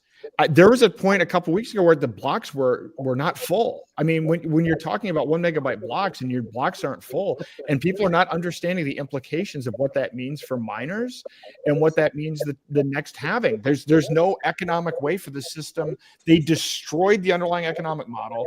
The whole point of the block rewards was to provide time to build the security of the network, but the whole economic model was based on fees, on transaction fees that assumed large transaction volumes, and that's been absolutely crushed, and no one cares. Right. That's well, there you go. Tether's just going to print some more. Lupnick or whatever his name is going to give the order to Tether to print more Tether to inflate the price of Bitcoin some more. And well, that's why I'm so excited about Zeno, to be honest with you, because not only it's sort of like, I had Joel Valenzuela on my show like a week or two ago, and he said it sort of checks all the boxes. And I thought that was a good way of putting it because, confidential layer, you can sort of tokenize real world assets. Which is incredible if you think about the implications of that and trade them in a unregulated fashion, as from an agorist perspective, this is like the holy grail. We've been seeking something like this for a long time. And there's been other candidates who've come and gone who've tried to do things like this and failed. But Zaino is the first time where it sort of really feels like it's actually happening. So, that combined with all the other use cases, it's the first one that I'm really excited about since Bitcoin Cash. Yeah, same. I mean, and I've actually been involved in tokenization. When I finally realized that there was no political solution, I was like, all right, let's figure out how to use blockchain technology to disintermediate in all of these other areas. And I actually spent a lot of time with Ravencoin because I like some of the ideas. Patrick Byrne had talked about, and he built this Medici Ventures thing, and it was, this blockchain tech stack of human civilization and everything else. But it's on Ravencoin is on a public network. And so it's transparent. And so it's going to fall to the same fate as Bitcoin. But yeah, when I saw Zaino, I'm like, wow, okay. Because I've been tokenizing assets on Ravencoin and pushing this for a long time. I'm like, yeah, this is actually the solution for this. And you can think about creating alternative stock markets, alternative healthcare markets. I have a list of, money only makes up 5% of global assets, but I have a list of all of the other categories. But all of those other categories are right for the application of this technology. It's mind-blowing. And over the course of this fast, I'm going to start talking about, obviously I'm not going to be talking about Roger every night and, all these other aspects. Part of it was to highlight the things he can't talk about that I was already talking about anyway. But to go into the thing with Zaino is people don't understand tokenization. Most people in crypto think of tokenization as being NFTs and meme coins, and they don't realize that Larry Fink, I've got the quotes in the videos, they are tokenizing stocks and bonds and our mortgages, but they're doing it in the same way that they're doing CBDCs, where it's top down, it can be programmed, it can be censored, and it can be tracked. And so tokenization is going to happen whether we like it or not. The choice that we have right now is, are we going to go to the Zaino path, or are we going to go the CBDC tokenization of everything path? And the fact that most people in crypto, when you go to crypto conferences, the people that have been negative about Zaino are like, well, I just don't see any use for tokenization. It's like, well, I don't even know where to start about how far back they are in understanding. Whether you like it or not doesn't matter. It's happening. I wrote an article years and years ago calling for the use of tokenized securities and assets to break FINRA, which essentially is a cartel of stockbrokers. And I thought, well, if we can start trading, securities and assets in an unregulated fashion on the blockchain, well, this cartel can go to hell, because this drives up the costs of the security, and it sort of is an entry to barrier for capital, and it really has a negative effect, a cascading effect. People don't really understand that. And then through Roger, I met this guy called Gabriel Cardona, who was the head of R&D at Bitcoin.com for a while. And he used to talk about tokens. What's that? Tokens. Yes. Tokens. Those were amazing. Yeah, of course. He used to talk about the Tocambrian explosion, like this coming explosion of different tokens in all different sort of aspects: content tokenization, medical tokens, real world assets. And now with Zaino, we actually have a chance to really bring it to fruition. And it almost feels like 2013 in the crypto world again. It does. It absolutely does. And I hope this is why I hope PorkFest, we kind of ignite that. It'd be great. If Roger's there, it'll obviously accelerate that. But no matter what, last year, my son and I were introducing people to Zaino, but the wallet didn't really allow tokenization yet, or it just launched. You could just start to create tokens, but no, everything can be tokenized, and depending on what scale, you can even get involved with micro transactions. It opens up all business models and opportunities. But I do want to say one thing that does upset me about what's going on with the Trump administration is it's this similar thing. It's like, okay, meme coins are legal. And so you have people that are sitting there saying, oh yeah, man, we're pro crypto, but you still can't, a small investor still can't invest in a small company without paying $50,000 for the legal fees, going through this FINRA, cartel that you mentioned.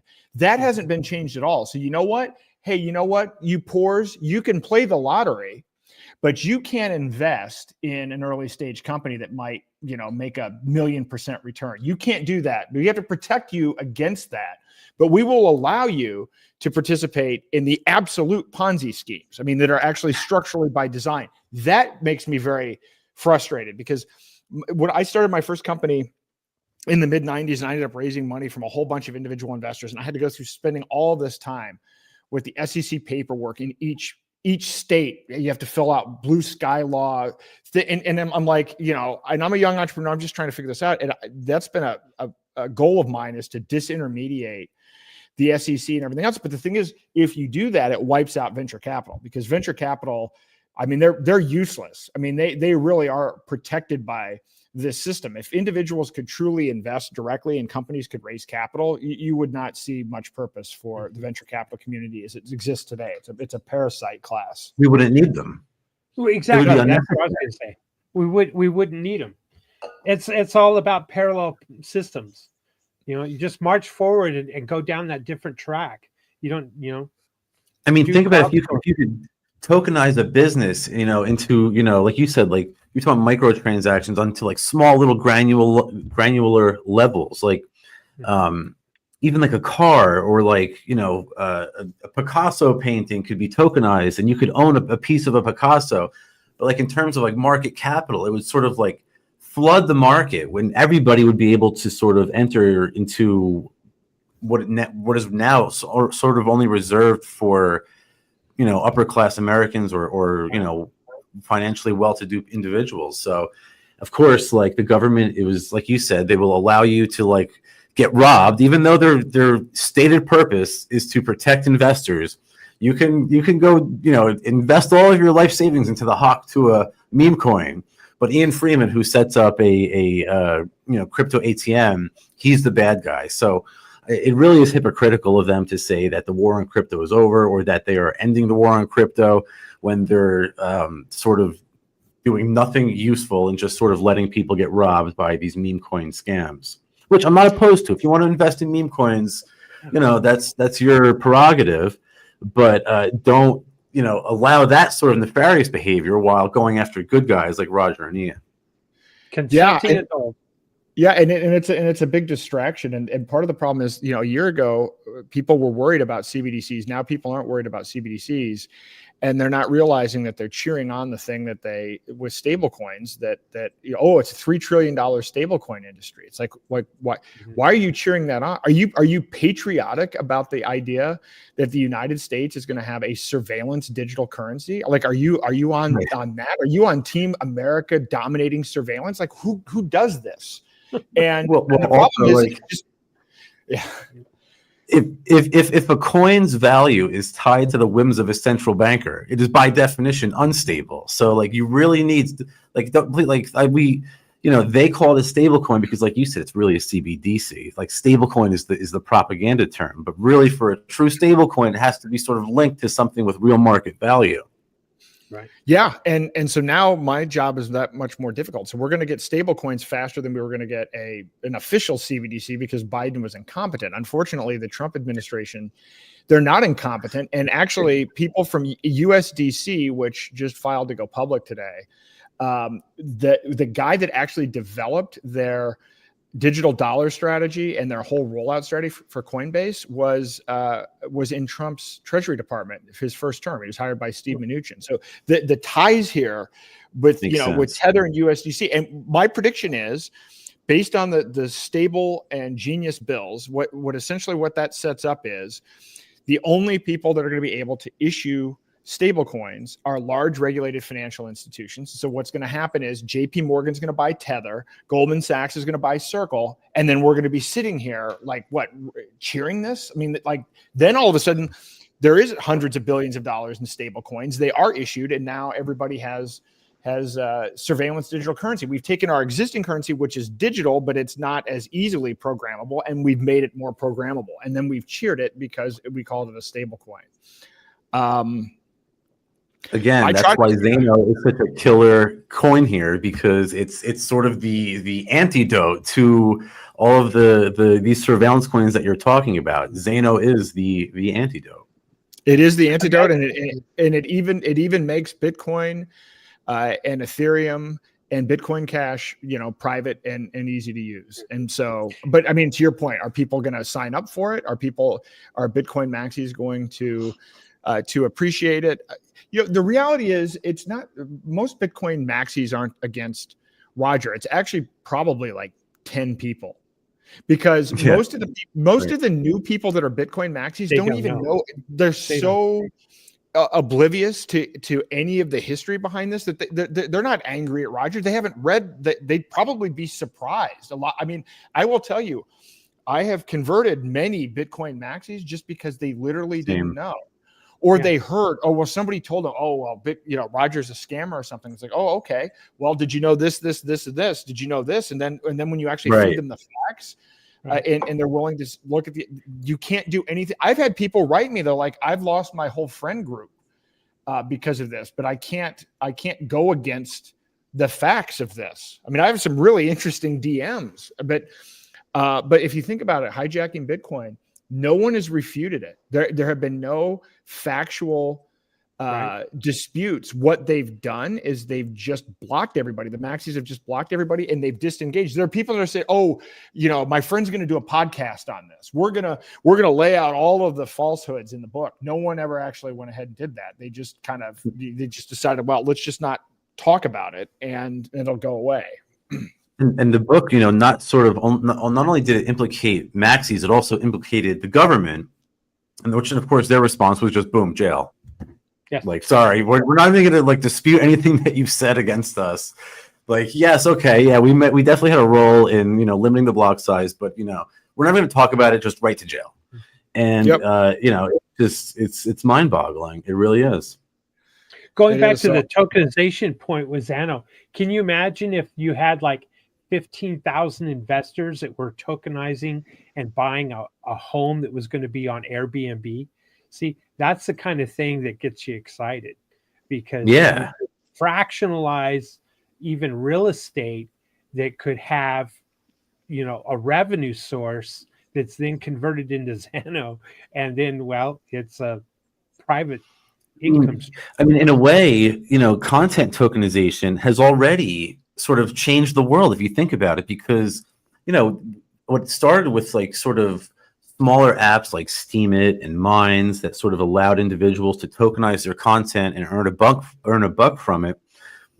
Other bigger social media companies caught on real quick to that, and they just started paying content creators, right off the back. So we've already seen it's had made a huge difference.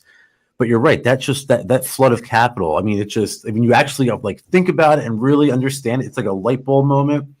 Yeah. John McAfee used to talk about medical tokens and stuff like that. And if you look at the metaverse and how everything in the metaverse is an NFT, and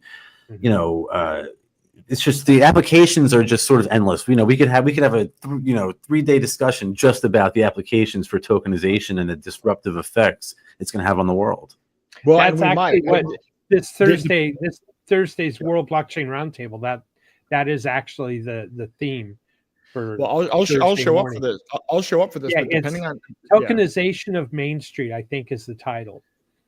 Nice. Well, so I've come up with a list of 50 different applications, and one of the things that I was going to do is I put together the one thing I like about AI is I'm kind of like, okay, well, imagine you put together a health marketplace with medical tourism and all these other things. People could buy peptides or whatever, but I might, over the course of this fasting exercise, just put out a whole bunch of those, because I've thought about a bunch of these. In fact, let me give you an example of one. I mean, this is a screwball one, but you could actually do this. You could actually tokenize interests in lawsuits.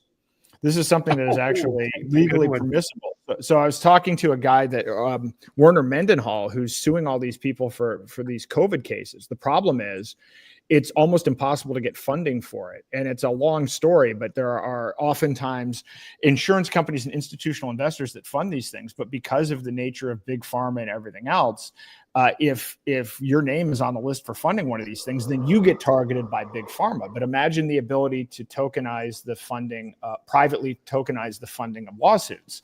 mean, that's like, again, that's not my favorite application, but it's one of those things where you start thinking about what's possible. And like, anything is possible. It opens up an infinite number of new business models that have never happened before and new combinations of things, and allows them at a smaller scale. We used to, at Ravencoin, we used to talk about the idea of you should be able to tokenize a lemonade stand, right? Or you should have an app on your phone where you walk around, it's like, oh, you like the local cafe or whatever. You should be able to buy shares in the local cafe. Like that, Right. that is what it should be like. Yeah. And we are nowhere through the existing system. We are further away from that than we were 5 years ago. This is why we need something completely outside of the system. This is why, Ravencoin, they ended up focusing on, we're going to use this tokenization for Wall Street. Well, guess what? It turns out that Wall Street doesn't want naked short selling to go away. They don't want all of the intermediaries that are in there to go away. So the tokenization scheme that they're going to create is going to involve those same third parties. That's exactly what's going on. My daughter started a business when she was 10 selling slime, of all things, on TikTok. And I was kind of like, okay, well, I'll help you, right? This seems like a cool thing to teach you about. I'm like, I don't like physical product businesses and everything else. But anyway, we went through it. I'm like, you're going to have supply chain issues. And it was a pain, right? Like we would have to go buy containers and do all this stuff. But she started actually getting some traction and raising some money. And I'm like, well, this is the kind of thing that would benefit from raising $10,000 or $15,000. But what are your choices? Well, you can use a crowdfunding thing where the people can't actually own stock, but if you invest this much, you'll get a T-shirt or you'll get, an autographed container of the slime, but you can't own any equity in it.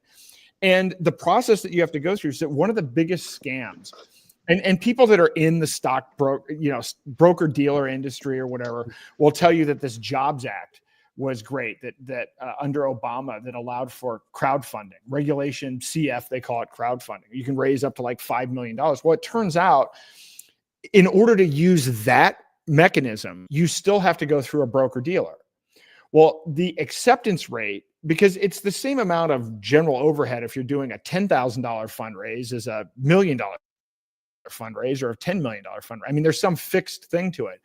So the acceptance rate by broker dealers to do regulation crowdfunding is less than the percentage acceptance rate by VCs. It did absolutely nothing. And the only people that are using regulated CF, Reg CF, are companies that are venture-backed, doing a venture round to allow friends and family to invest alongside of the venture capitalist. This is the kind of stupid. So it's just burn it all down. There is no use. Yeah. Exactly. Well, it was designed that way, Aaron. It was designed to be. The law was designed that way.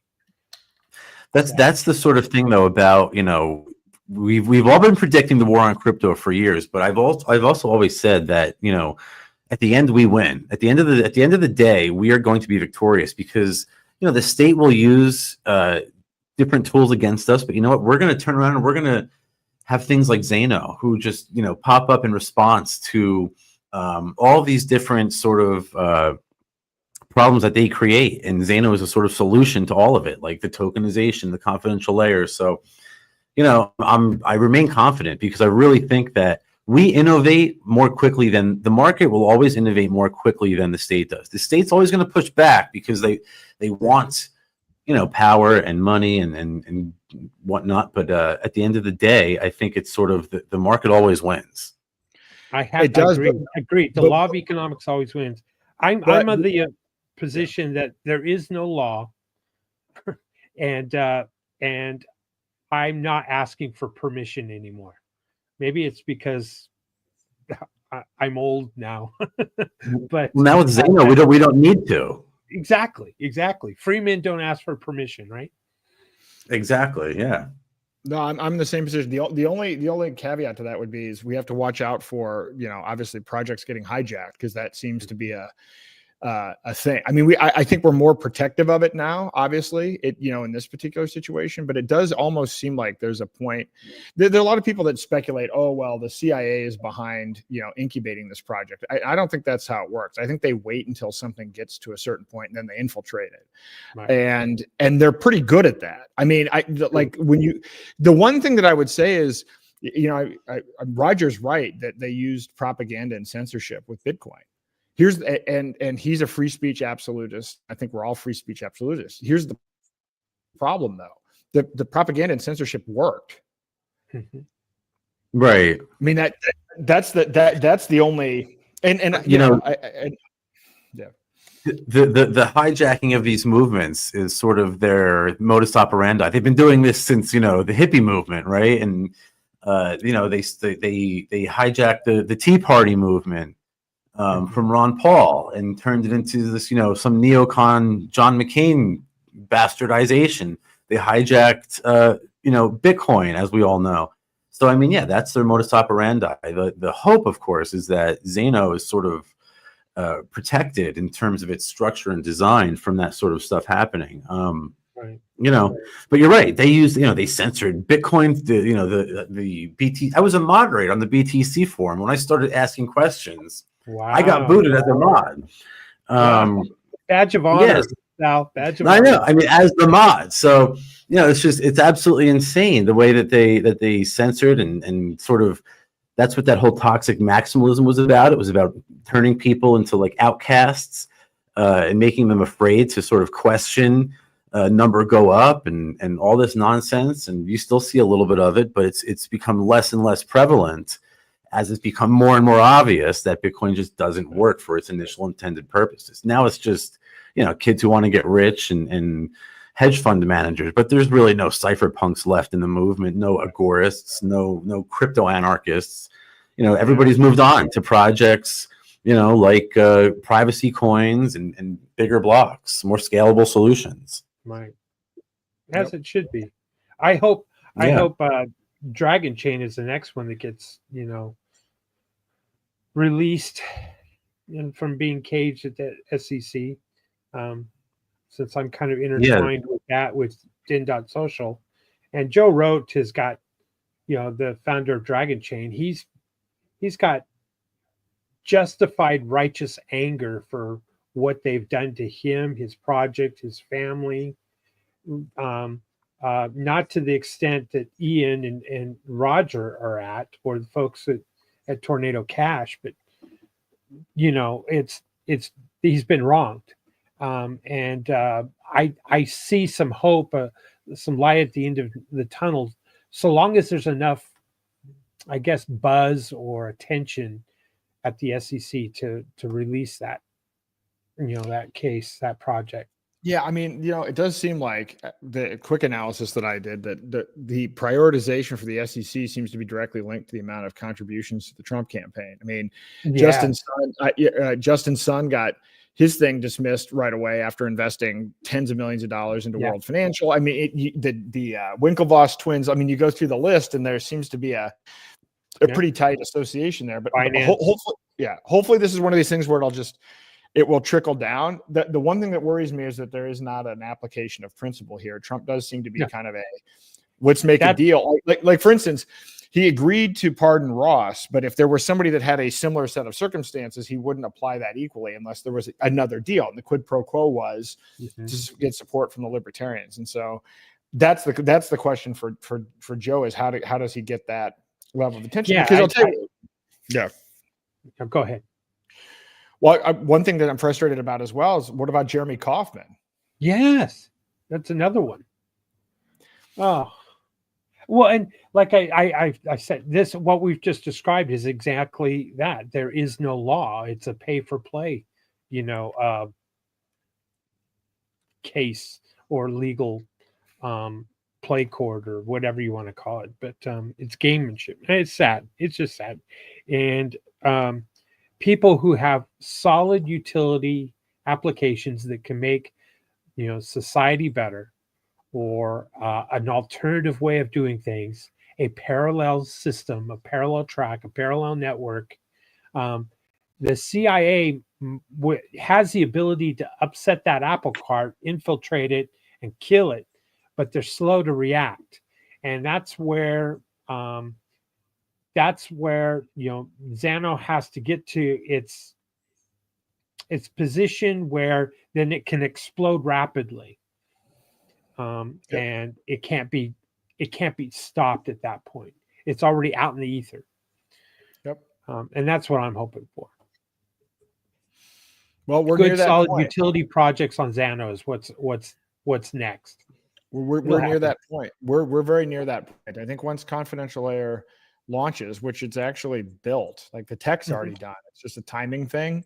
That's a game changer. And then I think there are just a couple of other pieces that are actively being worked on in the background that will make. Right. This is why for my workshop, I've stopped doing my workshops until.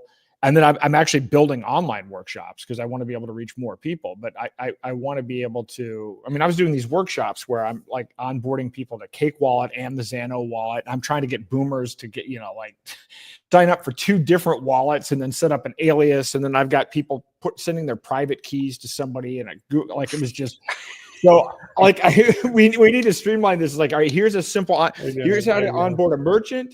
Here's how to onboard an individual. And then my hope is at the end of these workshops, there's an actual peer-to-peer transaction happening. Because as we all know, I mean, not very many people have ever done a peer-to-peer transaction. A lot of people have never even heard about it, right? Like it's not even a concept, but what's a peer? Yeah, but it's, it's a game changer. Like to me, it was, I know when I used Xano the first time, actually it was with Dan, who, he's not on here now, but I created I think a Julian Assange token and then a free Ross token, and we used the swap feature in the wallet, and we were able to swap one token for another without a third party. Now, to me, like that's like huge. Like I'm like, wow, like this is just, you have no idea what the implications are of this. We were just able to trade this thing privately with no third parties. Do you know what this means? And I think Dan was kind of like, oh, well, all right, well, whatever, we swap these tokens. But I'm like, that was so powerful to me. And that was almost a year ago. But there's so much you can do with this. And hopefully we can get people to appreciate this, because it is magical when you do finally understand what it means for liberating people and opening up markets. Can you imagine an app on your phone where you're walking down the sidewalk and it's tied to your GPS and it's showing all the tokens for each storefront and their price, and then you could click on it and dig down. Maybe their financials are presented, their P&L statement and balance sheet. Yeah. And they're seasonal. Oh, look at this. They're seasonal. I could buy this token here in January. It's going to explode in the spring. Look at they do all this business at spring break or whatever, and right. You hit that, you boom, boom, and it's all on Xano. It's all private. Nobody knows who invested, what the return was. I think in the long run, I think people are going to be forced into these sort of privacy coins that have a tremendous amount of utility, because there's not going to be a whole lot of options when the state sort of, as they sort of progress in this sort of financial downfall, they're going to become more and more desperate, right? They're like a fish floundering about on land, and they're going to get more and more defensive and unpredictable as they near that tipping point. So I think people are going to have no choice but to get into privacy coins like Xano. You're right, Sal. It's kind of like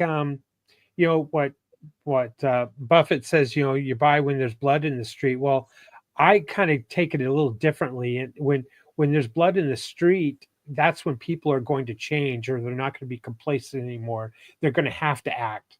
They're going to have to look at alternatives. It's just like when you go to the store and you only got so much money, and you're going, wow, I can't buy this many eggs. I'm going to have to, I guess I'm going to switch to turkey burgers because they're cheaper than hamburger or whatever, I mean, it sounds change. It sounds far-fetched to the average listener, but that's what the Silk Road was, right? People were tired of, buying, laced drugs and stuff they didn't know and things like that. So the market created a solution. Same thing with 3D printers, right? People were tired of these stupid regulations. So we thought, fuck it, we'll 3D print our own guns. and that's sort of the whole key to sort of crypto anarchy and the whole cypherpunk movement is sort of creating solutions, to these state imposed regulations. And agorism is sort of useful because then we step in and say, all right, well, how can we trade these items in a peer-to-peer or unregulated fashion? And again, Xano sort of checks all of these boxes, right? It's sort of the antidote to everything that we sort of, I've been saying on X, this is the coin that we've all been waiting for. It sort of kind of does everything at this point. So tremendous amount of utility and tremendous amount of disintermediative potential. Agreed. Yep. Agreed. Yep. Well, it's going to be exciting. I think a lot of it is going to be, I do like the fact that I can use AI to visually show these applications. This is a problem with Liberty. This is actually something that I've realized that, the reason technocracy is popular is that people have been trained through government schools to not think abstractly. So everybody thinks about things in concretes. And so the WEF will present a 15-minute city. It's like, oh, here's a sketch of a thing. Here's what it's going to be like. And it's like, well, yeah, but the alternative to that is like literally infinite possibility, whatever you could think of. But people don't think abstractly, right? And so so it's like we could sit here and talk about conceptually. Oh yeah, I could tell you there are $2 quadrillion worth of assets that you could, but to be able to start showing people some like prototypes of what that means, I think that's going to be a good way to help talk. And I'm going to be doing this over the next few weeks. I'm going to be, because as part of doing these nightly podcasts, I want to show people, because I've already got a list of. It's like, okay, imagine this stock market. Imagine, you talked earlier. I'm just doing this for Ravencoin. It's like fractional art. I actually did something which, I was on Super Bowl Sunday in probably like 2021 or whatever. And I can't remember what Elon Musk was doing, but I put together this video for Elon Musk of how he could tokenize everything on Mars. You could tokenize the supply chain. You could tokenize voting. You could tokenize capital markets. And I actually created this little video or whatever. But like doing, and it was horrible production quality, but I did it on my iPad or whatever. But if we can start doing that with Xano, because people just to give them like, here are 10 different things right now. What could you think of? Because for me, I talk, everybody that I talk to that's a small business owner or entrepreneur, once you explain how this works, they can apply it to their business. Every startup I've done, Xano would have made my life easier, because I ran into issues with payment processing or banks or whatever. Like my first company, I couldn't get credit card processing, or I had to come up with a $330,000 letter of credit just to be able to take credit cards, which was absurd. And my second company was destroyed in part because I was unable to process. And it wasn't even, in the one hand, it was debit cards. And then I wasn't able to use a check processor. And it had nothing to do with my business. It was collateral damage related to other regulatory things. So when I talk to people, and they think about it, yeah, this actually applies. This would have solved, this would have reduced 5% or 10% of their costs, or it would have opened up this, series of new opportunities. A friend of mine makes t-shirts. I'm like, oh, well, what if you could have NFTs for these t-shirts, or he sells artwork and he can tie the artwork. And so, once you get people kind of flowing like that, then the potential becomes enormous. We can even sort of have a little fun with it. You mentioned the Super Bowl. Imagine, you ever see those Super Bowl pools with 100 boxes and you can buy a box. Of course, we would never engage in any gambling like that. Of course not, especially not in America. No, but like, especially not here in Florida. Shit, they'll break my door down. But imagine what you could do with Xano, where each box was sort of represented by a token, and it was sort of all executed like using some sort of smart contract or oracle based on the events in the game. And it's all done in a private and untraceable fashion. So, again, we talked about like securities and assets and real world stuff. Like the possibilities are absolutely endless. People have I feel like it really hasn't hit the crypto space what we sort of call the Tocambrian explosion, what's sort of looming on the horizon. And, I think, people, a lot of these kids, they get involved with Bitcoin and they're sort of, they listen to Saifedean and Moose and these guys because they want to get rich. They think that they're going to get rich. Well, guess what? You got to get involved early in a disruptive technology. That's how you make money, right? Money follows utility in crypto. And guess what? Tokenization is the next wave, and sort of Zano is sort of designed and sort of set up to sort of lead that industry, lead that path, which is again super exciting. Well, and it's the antidote. It's the antidote to CBDCs and the antidote to technocracy. I mean, it's actually it's beyond a nice to have. It's necessary unless you want to basically have your free will taken from you. I mean, that to me is how important this technology is. I look at it maybe just a little different. Okay, I'm in my 60s and I'm retired, but I've always been an early adapter to new technology and have always gravitated towards that. And so when I think of Zano now, I think of, like I was mentioning, when people can't afford their grocery bill, they're forced to change their habits, maybe their eating habits. Well, if they can cut their tax bill, then they will make a change if they think the risk is negligible. So not that I'm advocating this, certainly not in America, but let's just suppose I was like, say, living in, I don't know, Mexico or Europe, and taxation was a little heavy, and I could develop some kind of residual income that was in a form of a privacy token, and I could turn around and sell it or spend it elsewhere or convert it back into, say, Bitcoin or Ethereum of some sort, or that's where I think the change is going to happen. People are being forced that direction because of harder and harder times and inflation. Wages are not keeping up with inflation worldwide because of central banking, and that's going to force change, and people will take upon those risks to skirt or lower their tax bill, just like they'll do whatever they'll do to conserve to lower their heating bill or whatever. And I think that's where there's some opportunity there, because people are already distrustful of the state. They see the lies, they see the corruption, and why should I give them any more money? And, I'm going to take back what's mine, and I'm going to go ahead and start looking at these privacy coins or tokens to bring about, some privacy income. That's what I foresee in the future. It's not that I'm advocating that kind of lifestyle. Would you rather pay, 60% of your income to the state of New York, or would you rather use Zano? Would you rather fund the, child's, genital mutilation surgeries in California through your taxation? Would you rather fund, one of the genocides going on the other side of the world, or would you rather use Zano? Which is it's a moral sort of solution to an ethical problem. And guess what? It also does, Sal, to that point, when someone says, I don't want to stay here in California anymore because I don't want my money to go into this genital mutilations or whatever, but I can't. All my family's here. My job is here. My career is here. Well, guess what? There's another alternative. You can stay right there, and you can start diverting your income sources to alternative income sources that don't have that tax liability, shall we say. And it doesn't have to be 100%. Go where you're treated best. All right. Well, I like the weather here in California, or I like the weather in Florida, or wherever you might be. I like winters. I like to go, snowmobiling or whatever. Fine. But you don't like the politics, the local politics. All right, fine. You don't want to contribute to that anymore. Fine.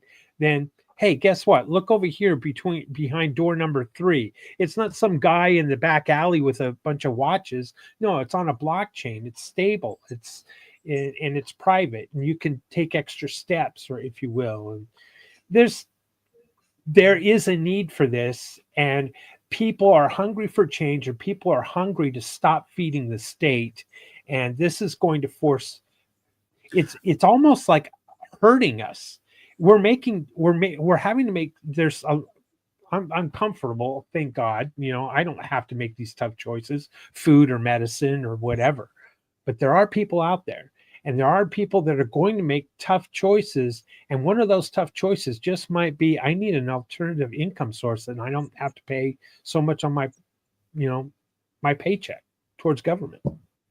It's sort of the embodiment of what Sam Konkin, his whole philosophy of voluntarism and agorism, it sort of has come to fruition. It's sort of reached its pinnacle in the form of Xanos. So, this is sort of this is the agora. It sort of represents the agora that Sam sort of described. So, you can keep voting. I don't know, for more of the same old.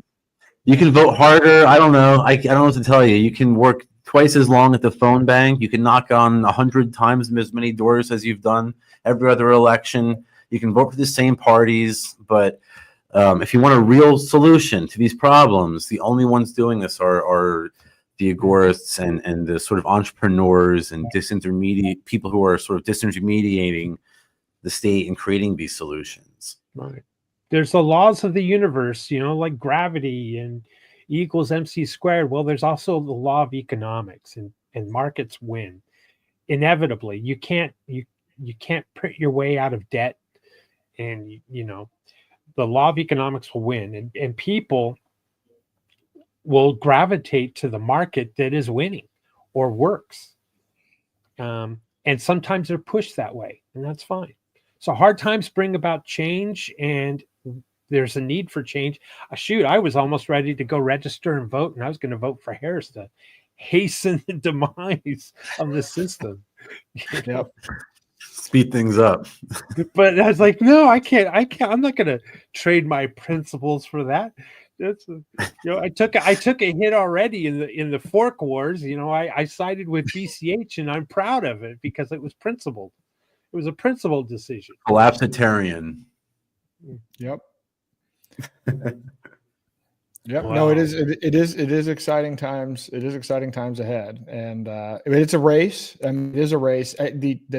From my experience with all these events, traveling all over the place, I've just come to find that a lot of these libertarians that have become Bitcoin maxis, that's not our target market. They're a write-off.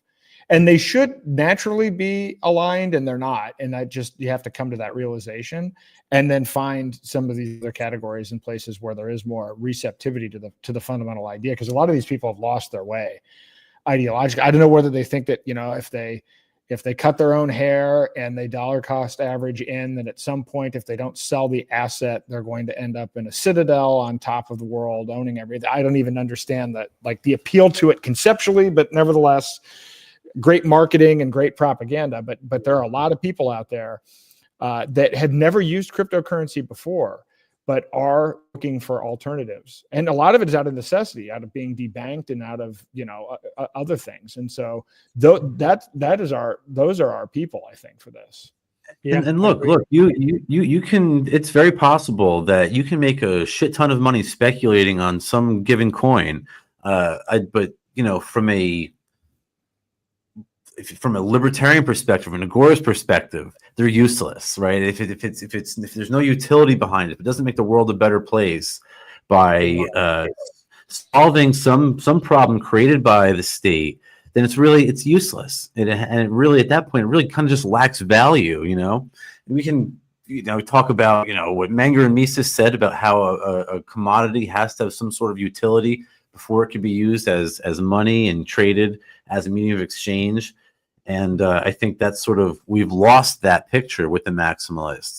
They've completely forgone those ideas, even though there's people like Saifuddin Ammous who portray themselves in public as these scholarly Austrian economists who are actually refuting everything Menger, Mises, and Rothbard ever said about monetary theory, and to just confusing all of these newbies and people who've been in crypto for the last 5-6 years.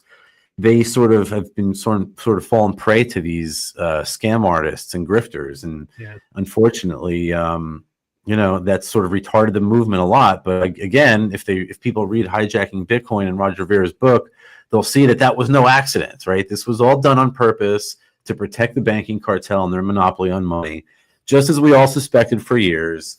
And that's why they are attacking him and trying to give him 109 years for the most ridiculous. I saw a video today that he filed a Freedom of Information Act request asking the government, all right, how much do I owe you? Just give me a number and I'll pay it. And they wouldn't even tell him. He filed a FOIA request and they wouldn't even tell him which just proves to me that it is zero to do with money, right? They don't need Roger's $1 million or whatever they think he owes them. There's nothing. They wouldn't be trying to give somebody 109 years for a financial penalty that they're willing to make good on, right? It's Right. you know, I mean, it's everyone else settles. Michael Saylor was offered the ability to settle. I mean, even FTX settled billions of dollars of tax liability for pennies on the dollar. Never seen a situation like this. It's so obviously politically motivated from the fact that they lied to the grand jury and didn't provide the emails back and forth between Roger and his attorneys and accountants showing that he was actually trying to figure out how to pay taxes, to sending the IRS to violate his attorney-client privilege, to now trying to say that he's a fugitive because he's fighting extradition. Like literally, it's obscene. That's why I'm actually passionate about it. Like it is the worst case of crypto lawfare. It is the number one, by far, there is no second best, worst case of crypto lawfare. And we all know why it's motivated. And, but you know, and interestingly, it was pushed under Biden, but there's this small group of Bitcoin maxis that are kind of trying to suppress it within the Trump administration. So maybe that's what we need to do, Aaron. We need to list 10 top largest lawfare cases, and you could put Trump number 1 and Roger Ver number 2, and might get his attention or someone in his inner circle. That's why I thought Trump would be receptive to the idea that Roger was sort of forced into exile almost, because, you know, they were harassing him for his political stance at the time. And you would think that Trump, who's experienced that, would be a little empathetic towards that. So I am sort of hopeful that he does get that pardon, but, you know, I don't know. The whole thing is absurd. I mean, that man has been under this threat for 25 plus years. Since he left in his 20s when he ran for office as a libertarian, you know, and ever since that point, he's had a target on his back from this country, and it's just trust and lawfare. A lawfare case from when he was in his 20s, early 20s. Yep. That says a lot. So you could, you know, that's the reason I would put Trump number 1 and him number 2, is just because his case has been longer, but not as played out in the news media. That's why I commend you, Aaron, for, you know, you're going through a 7-day fast to raise awareness of this. I can't imagine how, you know, what a toll that must take on you. I heard you talking about it a little bit earlier in the show before I came on. I had it on in the background. That's again, like I said, man, you're doing the Lord's work out here. Noble. Well, actually, it's an amazing process. It's hard, but then when you go through it, because I've done it before. I mean, I may push it up to 40. I may try 40 again if this doesn't get resolved, and if this fast actually helps bring attention to it. Because actually, fasting is good. I actually recommend it. You know, people should test it out and learn about it. And I'm going to be providing a lot of content every podcast that shows kind of what goes on in the body at various points. I mean, it does fix a lot of underlying things, and no one talks about it because there's no money in it. I mean, if it turns out that the way to cure a lot of diseases is to actually not eat anything, who in the hell makes out on that, right? But at the same time, I hope it helps. I hope it helps raise awareness and fast. Because again, how does Roger cut through the noise? Because he's not here, he's in Spain. And how does he cut through the noise with all of these people with lobbyists and you know, connections in Washington, D.C. and, you know, investing in Trump related companies? How do we get him to the top of the pile? Yeah. Well, you know, that's, man, I can't imagine 7 days, let alone 40. I mean, so is it just water or? Water with electrolytes and salt, so there's no calories. But the only time I've had an issue fasting is when I didn't have salt, and that I actually passed out. That was the only negative consequence I've had fasting so far. But I'm hacking it this time. So salt is key, and then electrolytes. And you know, today's, believe it or not, right now this is the worst day. So right now this is the worst I'm going to be in this process. There's a point probably 24 to 48 hours from now. you will have more mental clarity and more energy. Like most people, if you've never fasted, you're like, oh my God, I'm going to starve, I'm going to die. And that's what you think would happen. And if you start it like you're in day 2, you're like, oh wow, this day 2 kind of sucks. But then when you break through that, you realize, like I said this the other day, I will produce more content.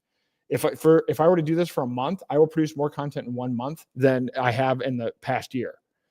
Because that's how much mental energy and clarity you have in this fasted state. It's amazing, and it's not what people would expect. No shit. Yeah. Just keep an eye on your I've never actually done liver and kidney functions. But I can attest that I think I've only gone like 4 days. Yeah, that's the longest I've gone. My wife went 8, I think. I might have done a day or 2 in college when I was just broke. Just didn't have any money. Well, yeah, I think we all did that. Shoot, back in the day, I used to be Mormon, and we did it the first Sunday of every month.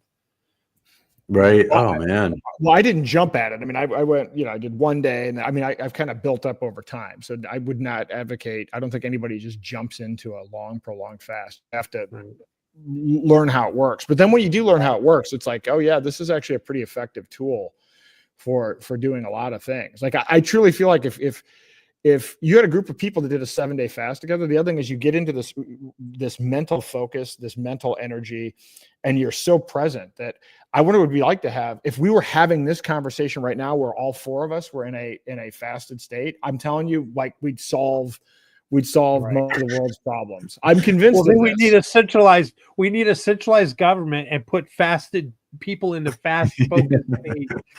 That would not be the solution. That would not be the solution. Starve the bankers. There you go. Starve the bankers. We can all agree. There you go. Oh shoot, gentlemen, it's I've been up since almost before 5 a.m. and I got another early morning day. Aaron, again, I thank you very much for the invite. It's always good to be on the show, and I hope you can join us this Thursday. I know Joe would love to have you, and Sal, there's always an open invitation. I think Joe Rote. You've met him before from Dragon Chain. We have that show every Thursday morning. It's called the World Blockchain Roundtable, and I might have been on that show a long time ago. Yeah, maybe you were. It's actually we just did the 201st episode last week. So, okay. And it's weekly show, so I tell you, we're almost at the 4-year point. But yeah, Aaron, again, I commend you for what you're doing. Thank you very much. Thank you. It means a lot to the community, and I know it means a lot to Aaron, and it's a noble act, and you inspired us all, and I appreciate that. And I know, for sure. I know Roger does. So. Well, thank you. I appreciate that. And thank you for joining and participating. And by the way, this content is great. So I'm going to create clips from this. And I'm sure the highlight of the entire podcast is going to come from this exchange tonight. So hopefully more and more people will be able to hear the dialogue and all the great ideas that came forth from this. Because I think that it will be key to getting people to start thinking about the power of these alternative systems. And that's, if we can do that, then we've got a shot. Absolutely. So it's the only way forward. Absolutely. Yep. Well, gentlemen, again, thank you very much. I'm going to bow out. Sal, it's been an honor to be able to talk with you, sir. I've been following you for a long time. I apologize. I don't catch you on Wednesday evenings like I should. I think I've watched you live only a few times, but hop in there. We're live every Wednesday, 7:30 Eastern Standard Time. Hop in. I will, sir. Thanks again, gentlemen. Again, thank you very much. You have a pleasant evening. Be safe. All right. God bless. Good night.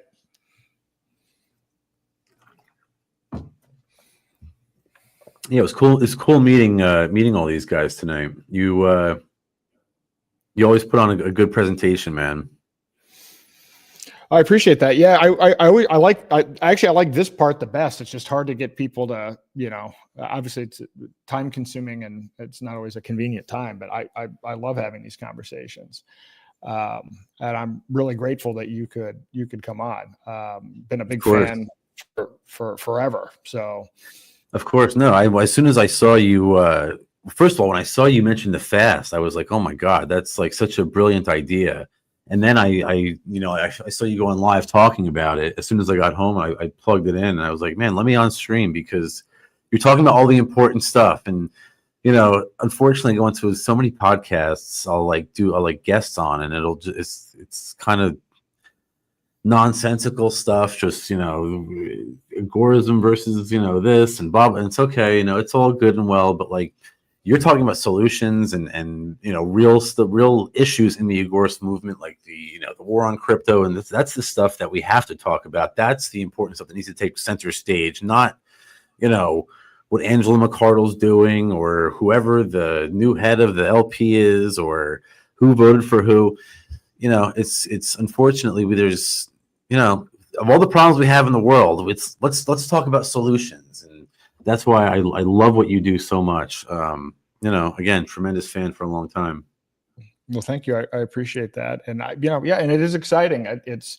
There aren't many of us, as you know. I mean, this is part of the problem, but the good news is we're all connecting, and now I think actually Zaino is going to give us the ability to actually move forward on this, and that is exciting. I'm glad we both came to the same place kind of independently, and I hope we can instill in others kind of that eureka moment when you actually use the technology and you can start thinking about the infinite possibilities of it. And because I think that is going to happen. And again, the technology is there and it's developed. So wait until the maxis and the ETH maxis. I can't believe there's such thing as an ETH maxi, but wait until these people actually find out that you can sort of wrap these sort of transparent chains in Zaino and trade it in an anonymous fashion on the Zaino blockchain. I think that is sort of, a lot of them are going to be sort of blinded, number go up. Saifedean Moose told me not to. Michael Saylor said don't do it. But, again, when the state sort of forces their hand and they have no choice but to move their Bitcoin or their Ethereum or their whatever coin on Zaino, because you can tokenize anything on Zaino at this point, at that point, they're not going to have a choice. And that's when, I think, the possibilities are absolutely endless. Like we were saying, it's sort of an all-in-one solution, checks all the boxes. So this is the coin that we've all been waiting for, as I've been saying on X for, weeks now or months. But like, I don't know, again, like this is like, I haven't been this excited about anything in the liberty movement. I can't even tell you how long. Like it really feels like the early days again. It feels like 10 years ago. I went to PorcFest in like 2015, Aaron, and they were, at this point, I was just sort of like I knew the philosophy and I knew about all the different schools of thought. But when I got to PorcFest, in like whatever year it was, people were actually trading goods and services for cryptocurrency and for silver coins. And there was, classes on how to 3D print a gun. And people were using aquaponics to grow food in small living conditions. And it was just so inspiring. And for me, I thought, wow, these are people that are actually creating real life solutions. They're not just whining about it. They're not just, pontificating about it as so many in the liberty community do. These people are actually fixing the problem. And Zaino sort of gives me that sort of, we've had the war on crypto and we've had people put in jail, everybody, even Cody Wilson, and, all these setbacks and inflation is sort of, it's just been a disaster for so long since the block wars, really, since they hijacked the whole movement. Everything has been downhill, and Zaino is sort of the first light in the tunnel, and it sort of makes me feel like the old days again. And it's so exciting. And I'm so glad that I learned about it and found out about it, when it was sort of in its infancy. But when you have your ear to the street and you're looking for projects that have utility and not projects that you're going to speculate on and get rich, that's how sort of wealth and real value sort of follows utility. So that's what I found, at least. That's how I found crypto. Right? I just didn't want to fuck with the banks anymore. That's how I found, all sorts of different things. ICOs in 2016 and Ethereum before it got hijacked, that was very useful, and we were so excited about it. And now it's just, so Zano is just like sort of like the phoenix, like the rebirth of cryptocurrency. And then again, I'm so excited to be part of it. So are you gonna be able to make it to PorkFest this year? We're actually thinking about getting a table. I was talking to somebody for the show, the Subversive Spectrum. We were actually going to get a table and like maybe do a live episode from PorkFest. You want a table at our tent? We have the biggest tent. Let's fucking do it.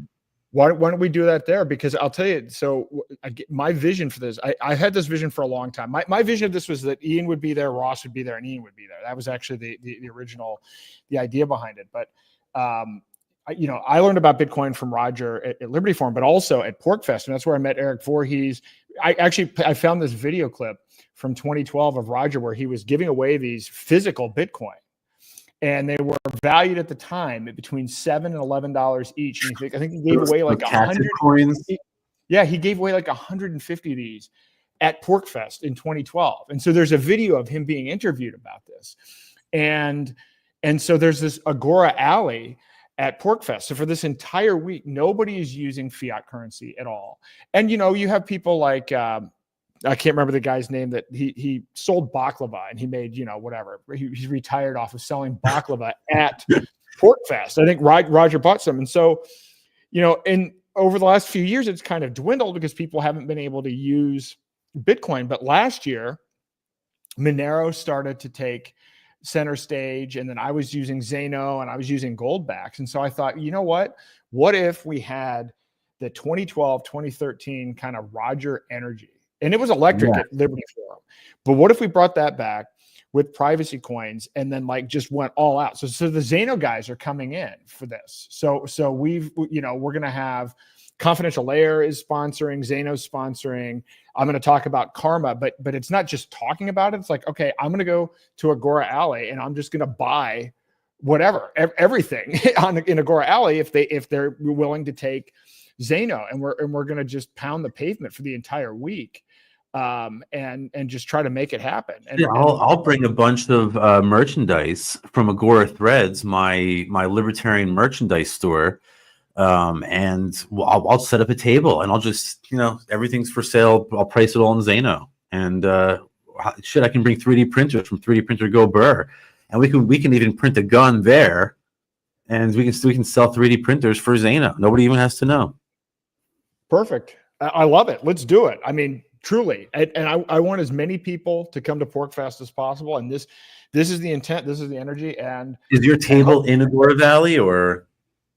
No, we have literally the largest tent. So we are the largest sponsor of the entire PorkFest. So we have a huge tent that accommodates 50 people right next to the main pavilion. Oh, no shit.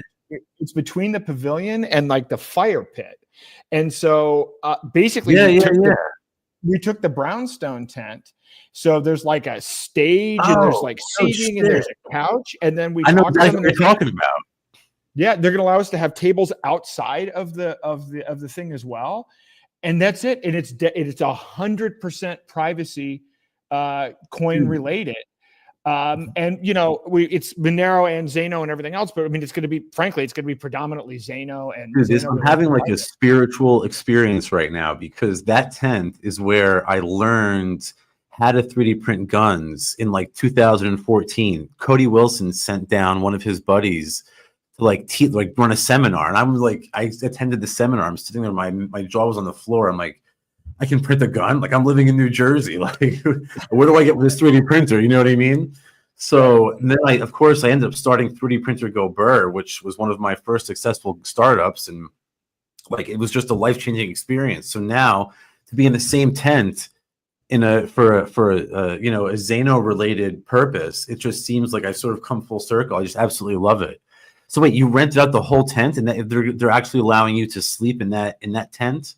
I'm not sleeping in the tent. We actually we have an Airbnb because I'm bringing a whole bunch of my wife's fancy, coming. My son's coming. So we're going to have a whole bunch of people. I mean, we have a couple of tents I think it's part of the sponsorship. We have a hotel room as well, but no, that the tent is just for, I mean, we're going to have a whole week of talks and whatever. I mean, in fact, we're still trying to figure out the program. So any ideas that you have, like this 3D printer idea or whatever, like it's wide open right now. I mean, the only thing that we did is we planted our flag and said, this is going to be the privacy tent, and we're going to do privacy stuff here. Dude, you know what they had was one year they had something that was so sick. It was they had a vending machine, and it was like its own little spot, and all it was a vending machine. There was nobody there manning it. It was just a vending machine, and you could pay in like cryptocurrency, and you could buy like bullets, silver bars, birth control, acid. You can buy all kinds of shit, like the craziest stuff. And it was just such a cool concept. I thought, like, we could have something like that and just use Zano. You know what I mean? Like, the possibilities are just endless. And you know, one of the sort of problems with PorcFest is that it's sort of gotten less and less. What's the word? Not rowdy, but like less enthusiastic. Like there was one year where the New Hampshire Division of Taxation showed up and started asking vendors for their tax information, and the crowd formed and just started throwing like water bottles and rocks at them, and they ended up just getting in the car and leaving. It's like a video on YouTube. Yeah. Warms the heart. Yeah, it has become more. I mean, there are a lot of these talks about it's a lot of political stuff, right? There are going to be talks about Bitcoin strategic reserve, and my whole point behind this was, you know what? No, let's get everybody back, and we're going to do it. We're going to have 2012 energy, and it's going to be privacy coins. I'm in. And then Let's do it. I think that here's the bat signal, and we're just going to bring all of our people. I mean, look, Zano people are flying from all over the world. People are coming from all over the world for this on the privacy side, and then we're going to make it happen. Yeah, they're going to be different people and different factions and everything else, but it's going to be the largest concentration of people engaging in peer-to-peer transactions using privacy coins on the planet, because it's bigger than Moneratopia, right? I mean, it's going to be 2,000 to 3,000 people, and we're going to hit it hard. I mean, again, I'm there, my son, my wife. Zano's going to have anywhere between 2 and 4 people there directly, right? And then again, I'm still pushing for Roger and Ross. Well, and Ian. I mean, hopefully Ian is, but I mean, there's a shot that Roger and Ross are both there. Imagine that. And part of our sponsorship is we get this like peak speaking time on Saturday in the main pavilion. And so like they're telling me, well, who's going to speak there? And I'm kind of like, well, I don't know yet, but I'll tell you who I'm holding out for. Right. Man, so I mean, imagine that like this, we're capping this off. And like this is our moment to say, we're bringing back separation of money and state.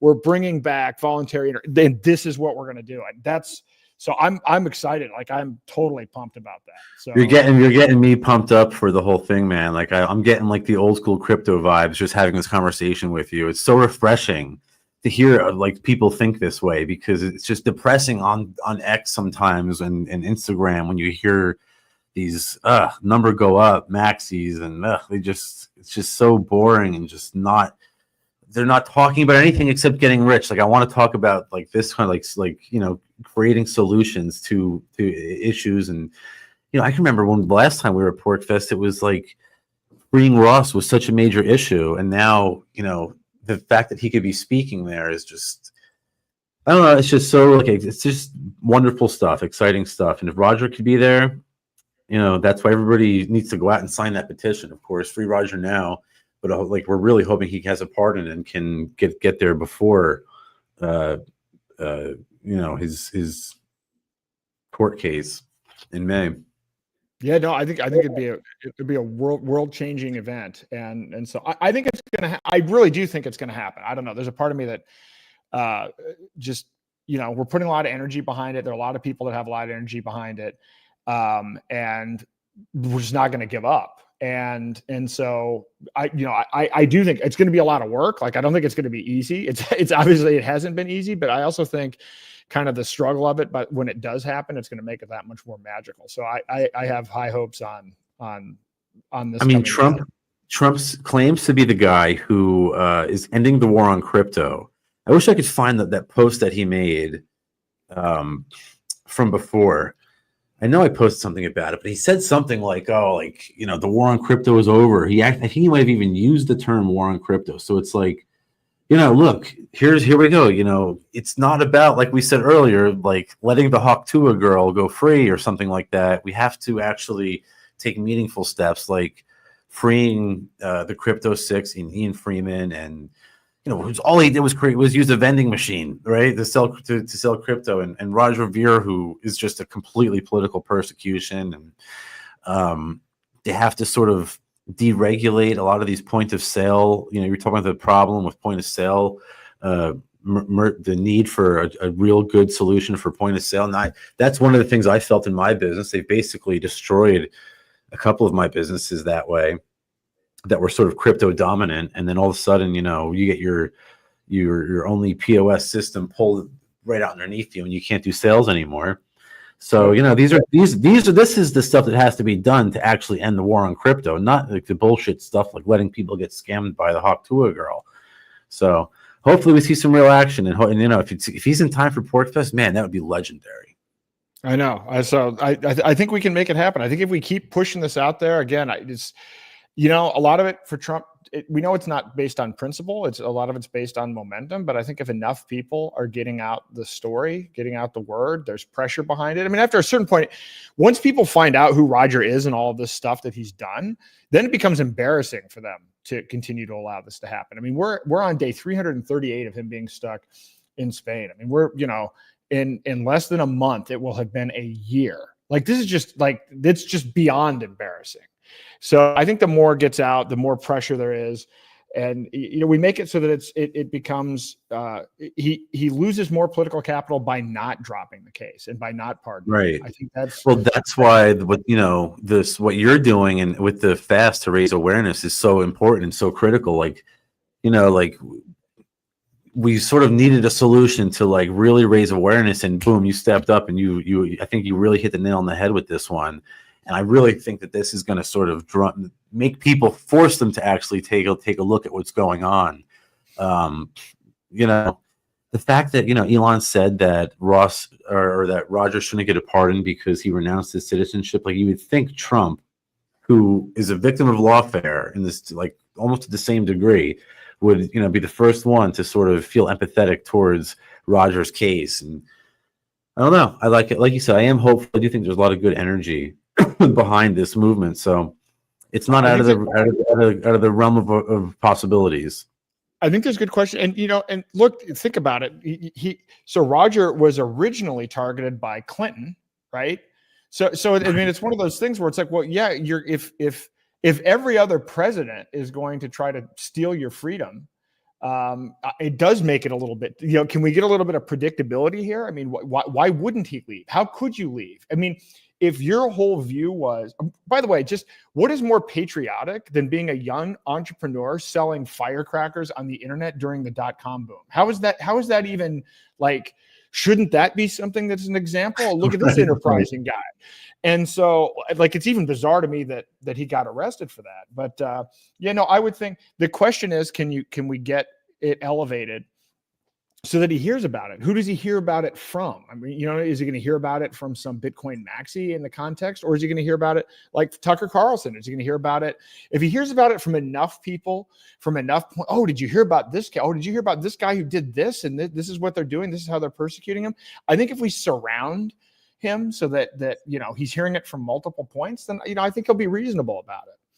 Well, Donald Trump Jr. follows me on X and on Instagram, and I sent I typed out like a long letter and sent it to him, and of course I never heard back. And Sebastian Gorka, who is now the head of, I don't know, something, the deputy chief of intelligence or some like that, I don't even know, but he has followed me for a long time. We've interacted frequently, and he's sort of the last interaction we had, he didn't like that I was being critical of Trump, but I did send him a letter too, and I again never heard back from either of these guys. So we just have to keep the pressure up and sort of do as much as we can to bring attention to the issue. And like you said, it's like the political capital is there. He wants to be the guy. He's already taking credit. He's trying to take credit for ending the war on crypto, and like I said, he's really doing stuff that's not sort of meaningful. So if he does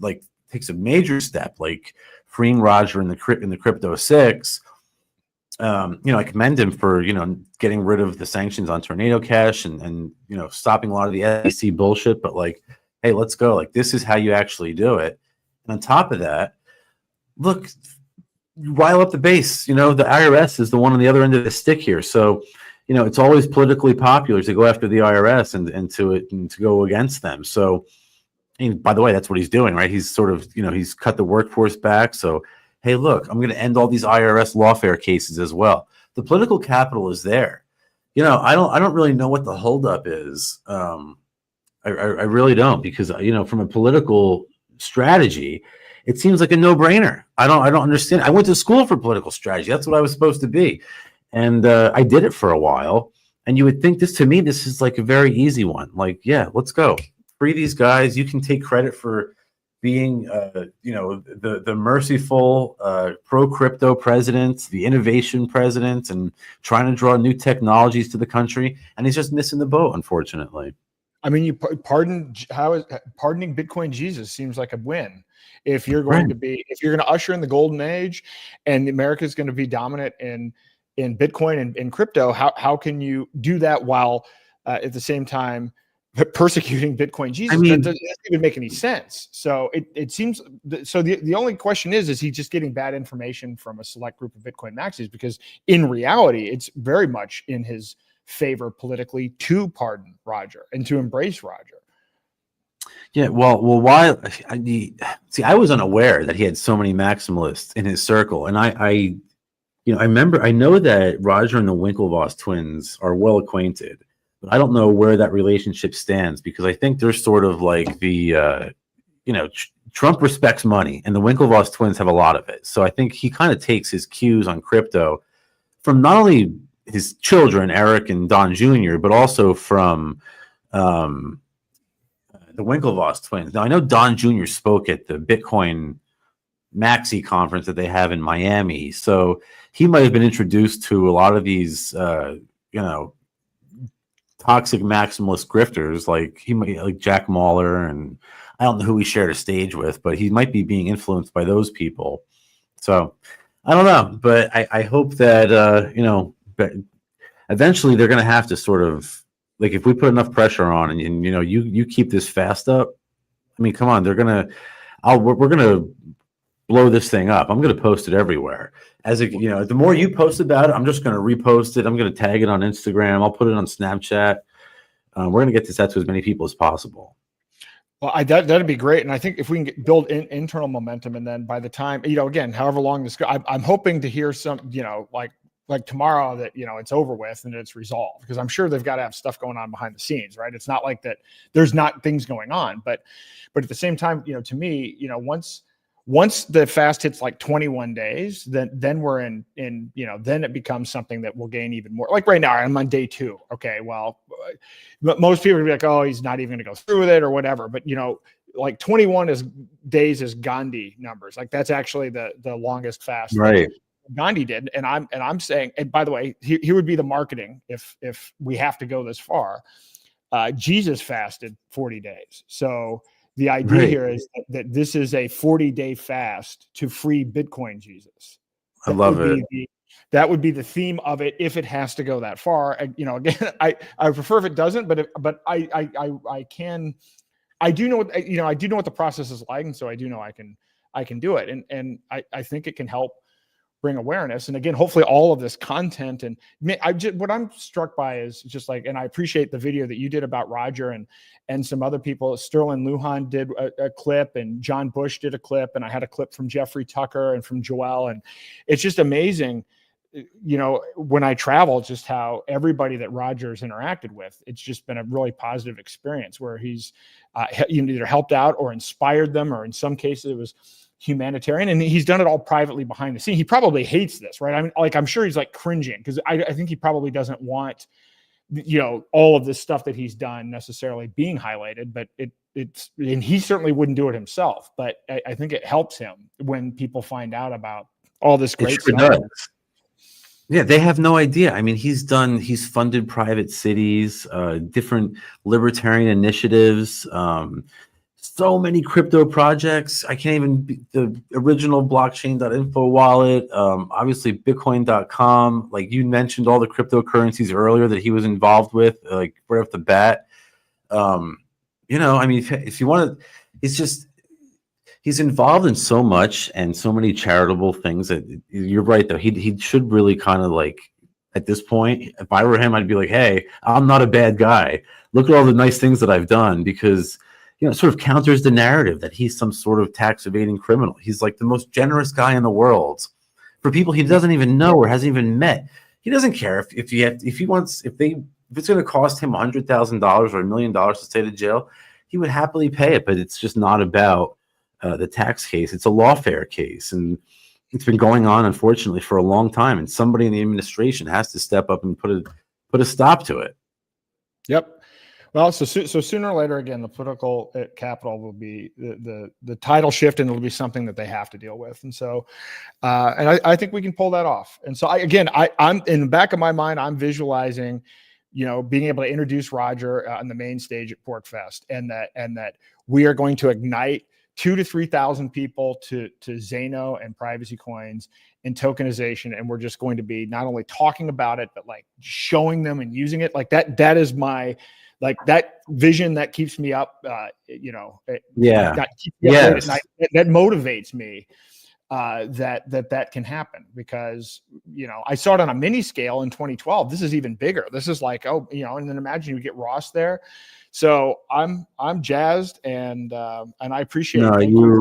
You motivated me. I'm getting my ticket. I was already in talks with them about getting a table for the show, but I'm absolutely I'll take you up on that. And I'm pumped, because again, it's like we need that sort of hopeful spirit in the community again. And I feel like we've lost it. And that's what sort of Zano represents to me. And if we can that's what sort of Ross's presence would represent too, right? Sort of, again, the sort of rebirth of the early liberty movement. And, to have Roger there, man, it would just be such a memorable experience. I just hope we can make it all happen. Me too. Well, happy to let you have a table, and if you want, I have a coupon code Daylight. You get 10% off the tickets. So at porkfest.com, just for the PorcFest ticket or for Rogers Campground? For the PorcFest ticket. Okay. You know what? I don't know. Maybe that extends to the campground. I got to look at that. What? Actually, let me look at porkfest.com and see what it is. Have you been before? Oh yeah, I mean, I went to. I was the chair of the Free State Project for a while. Oh no shit. Okay, it's beautiful up there. And it is beautiful. The first year I went was 2012, and then I went from like 2012 to 2015, and then maybe 2016, and then I didn't go for a number of years until 2 years ago. And we definitely crossed paths at some point. Oh, I'm sure. Yeah, I'm sure we must have. I think. The campground stuff is probably separate, and you probably want to get on that soon. This says there's still a lot of tickets in stock. Is that old guy still running it? Is he still around? The older dude, remember, who was running the campground? I forget his name. The Rogers guy, the guy that owns it. No, the Rogers guy. It's still his. And in fact, okay, I think the concern is if he dies or sells it, right, that's a problem. I mean, there have even been thoughts at various points in time of like Free Staters getting together and actually buying the campground, because I will tell you, when I was on the board at one point, we started looking at other campgrounds, and it turns out other campgrounds are not necessarily excited about the prospect of hosting this event. So we definitely want to keep, it is like Galt's Gulch. I mean, I remember I've given some talks, and like there's this Liberty 101 room, and as you're standing there looking out, it looks like this Galt's Gulch picturesque moment. It's absolutely beautiful up there. It's God's country. Yep, no doubt. So and then we even took a ride up to Lincoln while we were there, and I mean, man, it was just, it's like something out of a postcard, and like over those white mountains and stuff like that. Like anybody who hasn't been to PorcFest and they're serious about libertarianism, they need to go, because that is sort of the premier event in the libertarian world. And I didn't even know Zano was going to have a presence there. So that's just, man, I have to go now. Yeah, no, I've been working at so last year I was in the Goldback tent because I've done some work with the Goldback people, and I got a tent, and so my son was there wearing actually a Roger shirt, free Roger shirt, because it was just after the libertarian thing, and we had a Zano banner, and I was actually introducing people to Zano, and I was going around and showing people, and so that was kind of our first introduction. And then this year, when the opportunity came, well, actually the opportunity didn't come about. I first approached them because they only have two big tents, two big sponsors. And one of them was the Brownstone Institute and the other was Goldbacks. And so I'm friendly and work with both. And so I'm kind of like, well, maybe they'd let us have a third tent. And then it turned out Brownstone wasn't going to do it this year. So we ended up getting the Brownstone tent. So I'm like, oh, okay, this is pretty cool. Awesome. Hell yeah. Okay. So yeah, I don't know if have you met the Zano people in person? You know, I've talked to them on Telegram. They sponsor the podcast. I reached out to them, and they were very receptive. So I know a couple of the guys. I know Quentin and some of the other people involved with the project. But no, I've never actually met anybody in person. I'm pumped though. You know what I really want to start doing is just kind of getting like some of the just start making some stuff on the actual Zano network that you were talking about, like actually start building on it and start making some of these solutions. I saw you posted something about a marketplace. You had a tweet the other day about like, oh, imagine what could be.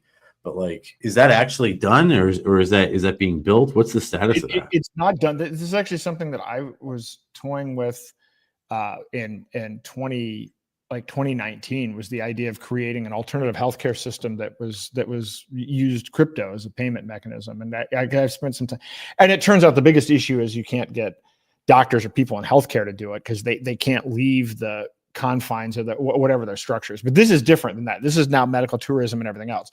No one's building that healthcare focused one, but there is someone working on a general marketplace. And so, hopefully that's going to progress pretty quickly. Have you heard of I think it's called Doke Token? They might have changed their name to like I think they might have channeled them, and they might have changed their name to something, but essentially John McAfee put me onto this years ago, before they murdered him. He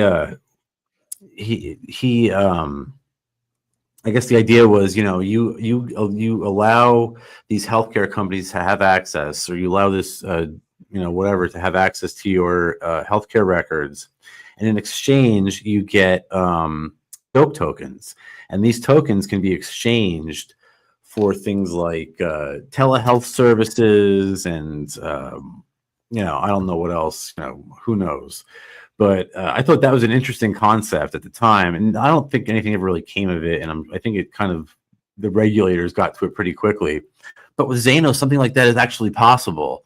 And again, like, the possibilities are absolutely endless with a coin like Zano. It could all be done in a private fashion without anybody having to know about it, except like you and your healthcare supplier. So I talked to two doctors. I talked to two doctors at this event in New York because it was primarily a health freedom event. And they asked me, it's like, hey, would I be able to, could I accept this? Because I'm trying to move my practice. I want to start easing out of this hospital setting. Is there any way I could do this? So there is definitely, the possibilities are limitless. And, for me with healthcare, the existing system is so broken that I'll be talking about it over this fast because I'm really passionate about the healthcare issue, just because of how, when you look at, like, if you started from scratch, you couldn't possibly design something as bad as what we have. Like, there's nothing about it that works. Insurance has nothing to do with market dynamics. I mean, they're basically a ward of the state. They don't have any ability to set pricing. I mean, they make their money by being inefficient at processing payments and denying bills. Like a marketplace would not allow, a free market would not allow a business like that to even exist. That would not work. And so, but you look at all of these alternatives and medical tourism and all of the different stuff that you could pull together. I mean, it would be massive, and you can do that with Zano. In fact, the example I used the other day is I saw a video of somebody who The cost of going to the dentist and getting wisdom teeth extracted in California was so high that it was cheaper for them to fly to Thailand for a week, spend a week in Thailand, and get the procedure done there. That's how. And I put together a table of this. Like you can actually the costs of medical tourism can be is a reduction in cost as much as 98%. Like if you go to India, you can save 98% on like a $40,000 surgery. Right, and you're going to get an Indian doctor in New York anyway. Exactly. So it's kind of like but nobody even thinks of it being possible to go outside of the system. They don't even realize a lot of people's copay is higher than if they paid cash today, just directly, because because the providers are getting shafted by the insurance companies to the extent that they actually have cash flow problems in getting paid. So they'll take a 50, 70% discount if you pay cash up front today. And so it's like, again, Zaino can revolutionize everything. I mean, there's so many much. Yeah. So much, I know people who've traveled overseas for operations and stuff like that also. And you're right. I mean, the whole healthcare market is just absolutely fucked. So, I mean, like if you could have something like Zaino where you can facilitate something like that, like a truly open market, man, be huge. It can be huge. So I think we're going to help. Really raise awareness. I'm glad that you are excited about this and talking about it too, because I agree. We got to get out of the politics. We just got to focus on solutions, right? And it's the only way. And they're there. And like the thing is, like like you said, they get hijacked, and the state sort of co-ops a lot of them. But we're going to constantly push back, and we're constantly, they're going to make a move, and we're going to make two. And that's what happens. One step back, two steps forward. One step back, three steps forward. And at the end of the day, their situation is unsustainable. The market will always win. And I think Zaino is just a wonderful embodiment of that principle and that whole idea. It sort of does everything, as we already talked about. Like you can tokenize absolutely anything. I mean, it can all be traded in a way that it can't be traced. What else do you want on a coin? Confidential layer, you can wrap up your transparent chains. I mean, it does everything. Like you said, like a marketplace for healthcare service. I mean, it is literally the future, and we're in on it so early. I'm just so grateful to be part of it. And that's when I reached out to them on X. I was like, we're looking for sponsors for the show. We have like room for 2 more, and they were like, boom, let's do it. Like, so we're super pumped. We got all sorts of like merch and stuff like that, and banners we're gonna have up for everybody. And man, to be part of it at PorkFest, it would just be the icing on the cake. Yep. Yeah, it's gonna be awesome. Again, so lining everything up, just PorkFest will be magical, and literally we'll just kick off, because if you think about, so I view like 2012, 2013 at PorkFest as being the birth really of crypto. I mean, in terms of it really taking off. Yeah, you're not wrong. For 100%. Well, look at what happened then, right? So it went for, and I look at like, all right, well, if I'm in 2017, right? It's like the fourth quarter of 2017, and Microsoft is taking Bitcoin, and Overstock is taking it, Expedia is taking it, everybody's talking about it, it's all exciting. And had it not gotten hijacked, obviously we'd be somewhere else, but we could completely generate that kind of energy again. Except that's what we need to do. And we can do all of the pieces are in place. Like the tech is there, and we got the venue. It was such a missed opportunity too at the time. Like people don't even realize, like if you look in hindsight, like when we were experiencing all of that sort of burst in adoption, especially retail adoption, like the fact that it got hijacked and it just failed, the network congestion and whatnot. It was such a terrible missed opportunity for monetary freedom. Like it was a key focal point. And if we had listened to people like Roger, which is of course why they hijacked Bitcoin, then we wouldn't have been in that predicament in the first place. So, that was part of their plan. But again, like I said, they make their move, and guess what? Look, okay, fine, 5, 6. It took us 5, 6, 7 years, whatever it was, but boom, now we got Zaino, and we've learned from our mistakes. This one they can't trace. This one it's not sort of hijackable in the same way. I really like the proof of stake mechanism, like how it's sort of hybrid. Because any attempt to sort of conquer the network, go ahead, drive up the price, make my day. Yeah, well, that was the thing about like, there are so many innovations that Zano has that it's almost mind-boggling. I mean, I was at the point when I first looked at it, I had this visceral reaction against proof of stake just because of historically and how it had been deployed by Ethereum and everything else. And then when I looked into this, I'm like, wow, wait, this is brilliant. It's actually private proof of stake. So all of the issues, so you have kind of two problems with, well, more than two problems with proof of stake, like the way Ethereum does it. It's kind of like an oligarchy. I mean, to me, Ethereum is kind of like Federal Reserve 2.0. So you've got to have a whole bunch to stake to be able to participate. And by the way, everybody can see who you are. This is like, okay, why is that a good idea? But then when you look at the fact that they've got a hybrid model and then it's private proof of stake and anybody can stake regardless of how little Zano they have. Wow. Like that's actually, that's an innovation. And now we have privacy tokens on top of that. Even things like that, they have a dev fund at which there are people that push back on this. This is one of the things that, I'm going to bring Andre and Pavel on to do a podcast, but I want to wait until I go through it and actually can put together, because what I want to do is I want to have visuals so that when we're doing the clips of it, it's like, okay, because these are complicated concepts to discuss. Right.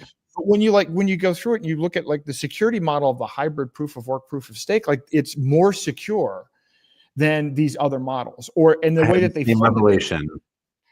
Yeah, and the way that they funded it with, they've got a dev fund, and there are a lot of people like, oh, well, they've got a dev fund. It's not, well, Bitcoin doesn't have a dev fund. Yeah, Bitcoin doesn't have a dev fund, and it got hijacked. MIT and Jeffrey Epstein and Joy Ito funded it, and then Blockstream with their ties to the Bilderberg Group. It's like, yeah, that's what happens when you don't have a dev fund. Then you end up with some guy paying from the intelligence agency paying $1,500 to help implement a cap and trade system. Bitcoin isn't the model for how to do it. Bitcoin's the model for how not to do it. And they've actually implemented a structure that where they can take the dev funds and they're staking the dev funds, so they actually have ongoing development funds. What a novel concept. Right. So it's not going to prevent entrepreneurs, innovators from building tools on top of what the dev fund is doing. No, not at all. And a lot of it, this always comes down to people. So I've gotten to work with and talk to Andre and Pavel, and it's like they're very, like, they're accommodating, they're open, they want to work on projects. Like, they're helping me with Karma. Like, they're actually actively helping me figure out how to get it. Dude, that's exciting, man. That's exciting. Yeah. When I first learned about that, it actually blew my mind. I'm like, oh my God, this is freaking huge. A gold-backed stable coin that is traded in a private fashion, that's a game changer. That is algorithm. That's like a key feature right there, man. It is. And so again, I'm being careful about how to roll. This is why when I talk about stable coins, part of this is by the way, I'm calling it a gold-backed token, right? Just because the way these people, you called it a stable coin, so whatever. But it actually still works within their stupid rules that they set up, because it's not a stable coin. Like, one Karma will equal a certain amount of gold, a physical amount of gold. I'm not tying it to the dollar per se. Right. As the amount of like mechanics to go on to try to like work and weave through this, but yeah, no, it's imagine a gold-backed privacy coin that's separate from state. Yeah, that's a big opportunity. Revolutionary. That's revolutionary. And I've had people say, well, you've got legal risk. Why don't you just do an algorithmic-backed stablecoin? I'm like, you're missing. That's the point. It's not a whole variety of points here, and it's like the market absolutely wants this. I mean, by the way, G. Edward Griffin likes this idea. I mean, obviously, you can imagine, like, this bridges, people that have been afraid to get into crypto because they didn't understand the volatility, to people that are gold bugs and people that are crypto and privacy. It's like, yeah, and like we were talking about earlier, merchants who are hesitant or reluctant to accept cryptocurrency because it's volatile, all of a sudden, like, boom, trade it back into your Karma, and now it's just tied to a certain amount of gold, like you said. It's a beautiful thing. So there are a couple of ideas and things that if they line up, it will absolutely hyper accelerate growth, because it involves rolling it out in a marketplace. It's merchant driven and everything else. But there was a bit of a setback because there was a kind of a dream scenario where if it had all lined up, it would have been almost too good to be true. But it's not. There's a plan B and a plan C, and we will get it done. But yeah, no, it is exciting, and the tokenization application. So anyway, between now and confidential. What's the timeline with this? You see, because I know that you had said that like everything was sort of complete, all the work was done. It was just a matter of being released. Do you have any idea what that timeline looks like? Because that's another thing. I can't wait to shove it into Maxi's face. I traded Bitcoin privately today. I can see your transaction though. Yeah. Although they're not actually making transactions though, so who am I kidding? Yeah, exactly. No, you're the one. But so my understanding is that the tech is done. That it's about market timing for how to release it. I don't know the details behind that, but my understanding is the tech is up, working. They've got the nodes, they've got the things set up. But there again, you need a point of sale system or a marketplace where people can actually spend their tokenized Bitcoin in Ethereum. Right. Now, have you noticed this sort of surprising antagonism from the Monero community? Yeah. So this is why. So I'm co-sponsoring the tent with Monerotopia and with Doug Tuman. And Doug is he's very diplomatic, but a lot of the Monero heads are sort of maximalists. I've learned because through my Xano posting on X and Instagram. I have a suspicion, and I don't know if this is true or not, because it wasn't an issue. Because I've been to Monerotopia, I've been on Doug's show. I know a lot of Monero people, and I hadn't encountered any issues until there's this one guy involved with WowNero, who created WowNero, who hates Xano for some reason, and he actually went to Monero and gave a whole talk, and was trying to claim that it was a scam or whatever. My suspicion, though, is that Fluffy Pony, he's launching after 6.5 years, allegedly, his company, Tari. And so I actually think that it's fake. This contentiousness against Xano, it all of a sudden developed from people that were very aware of Xano for a long time, and they're just now all of a sudden bringing. I think it's manufactured, and I think it's related to Tari. I don't have any data to support that. Yeah. Other than people that I know that were. All I've been doing is talking about Xano for months, and that were like people started unfollowing me that were part of this group. Oh, wow. All of a sudden there's like this narrative shift, and but I don't think it's most of the Monero community. I think it's like a handful of people, and I bet we're going to find at the end of the day that the handful of people might turn out to be related to this other project, because most of the Monero community is good, I think. Well, I just had Doug on my show. And obviously, I've been a long time supporter of Monero, as you can see. But like the whole idea that I posted something about Xano, and I just got a bunch of Monero comments, and I thought to myself, like, I thought this toxic maximalism was, they sort of bore the brunt of it from the Maxis for a while, the Monero community. So, they pushed back against it, and now they're the ones who are sort of doing it to Xano, which is kind of crazy. But I must have gotten at least 10, 15 comments from people in the Monero community complaining about Xano. And it's just like, why can't everybody coexist? And that's what I said to Doug, and he's like, yeah, there's no reason why we can't. And it should coexist. I mean, this is so in my book and in my talks, and where I got really frustrated with this is I'm like, guys, the US CBDC can do 1.8 million transactions per second. First of all, the idea that we think that there should be a single coin is ridiculous, conceptually ridiculous. But on top of that, there can't be a single coin based on what we're competing against. We have to actually work together.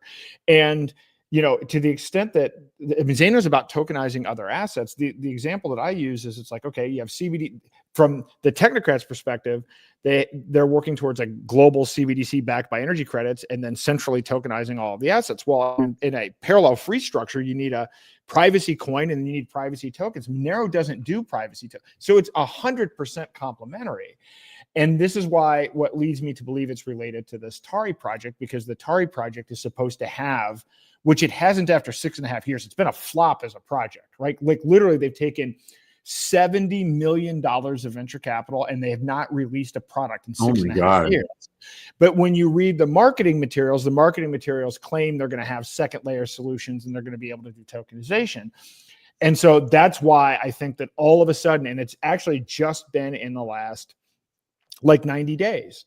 And there was some issues back and forth with this. And, we're actually live streaming MoneroCon at PorcFest, but it's in the morning based on the time zone thing. But, prior to, the last 90 days, actually the relationship between the communities was actually pretty strong. And I'll tell you, this is one of the things that I love about the Zeno guys. So Andre, the lead developer of Monero, he worked with Nicholas von Saberhagen and created the crypto node, the underlying technology. My understanding is more of Andre, he has more of the code than any developer in Monero that's actively being used in Monero, right? But he's at Monerotopia and he's sitting there taking notes and having active conversations and trying to collaborate with the Monero guys on, hey, is this the best tech? What they're sharing ideas back and forth.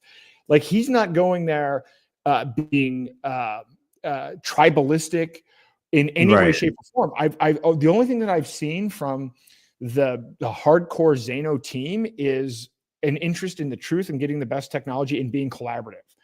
And that's one of the best features. And so, but by the way, Luke Parker, who's the kind of the top dev now at Monero, he has a good relationship with the Zeno guys. So this is why you have to really kind of filter out and say, all right, where is this noise really coming from? And what is this all about? Because it doesn't speak to the whole Monero community. It doesn't even speak to some of the top developers within Monero. So, this is what we have to watch.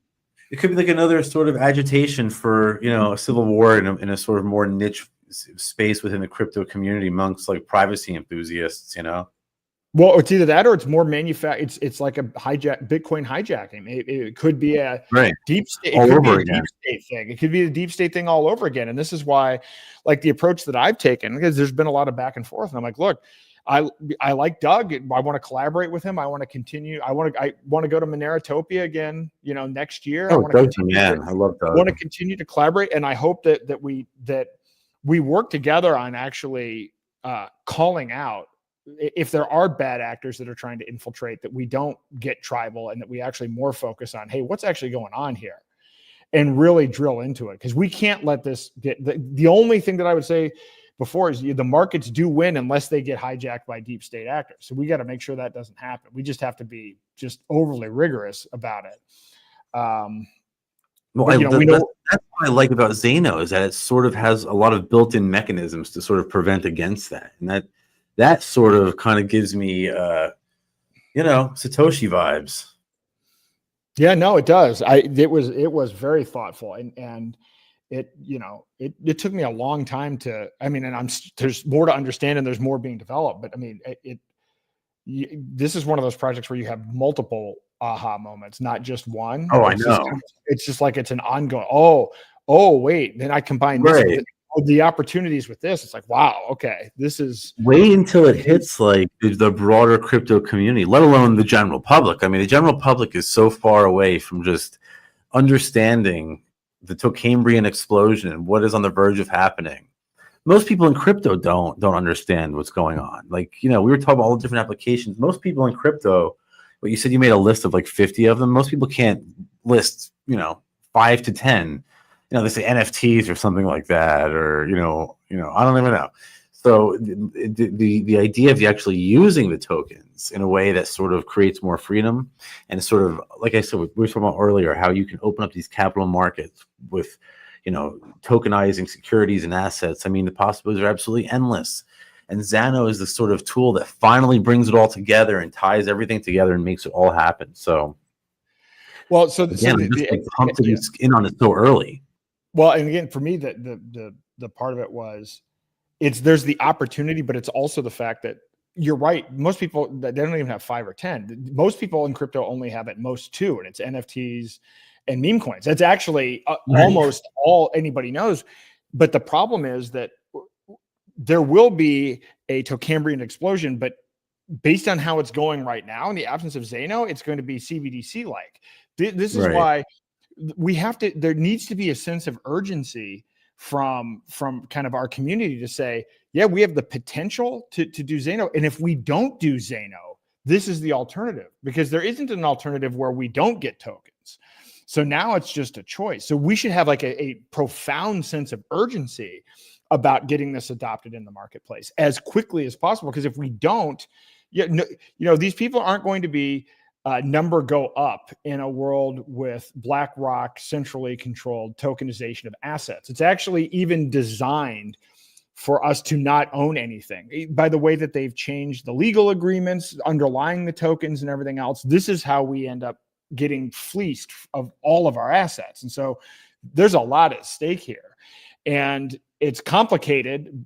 This is why I try to outline it. Hopefully, again, over this fast, I'll have even more clarity. I'm going to pump out a lot of content on this.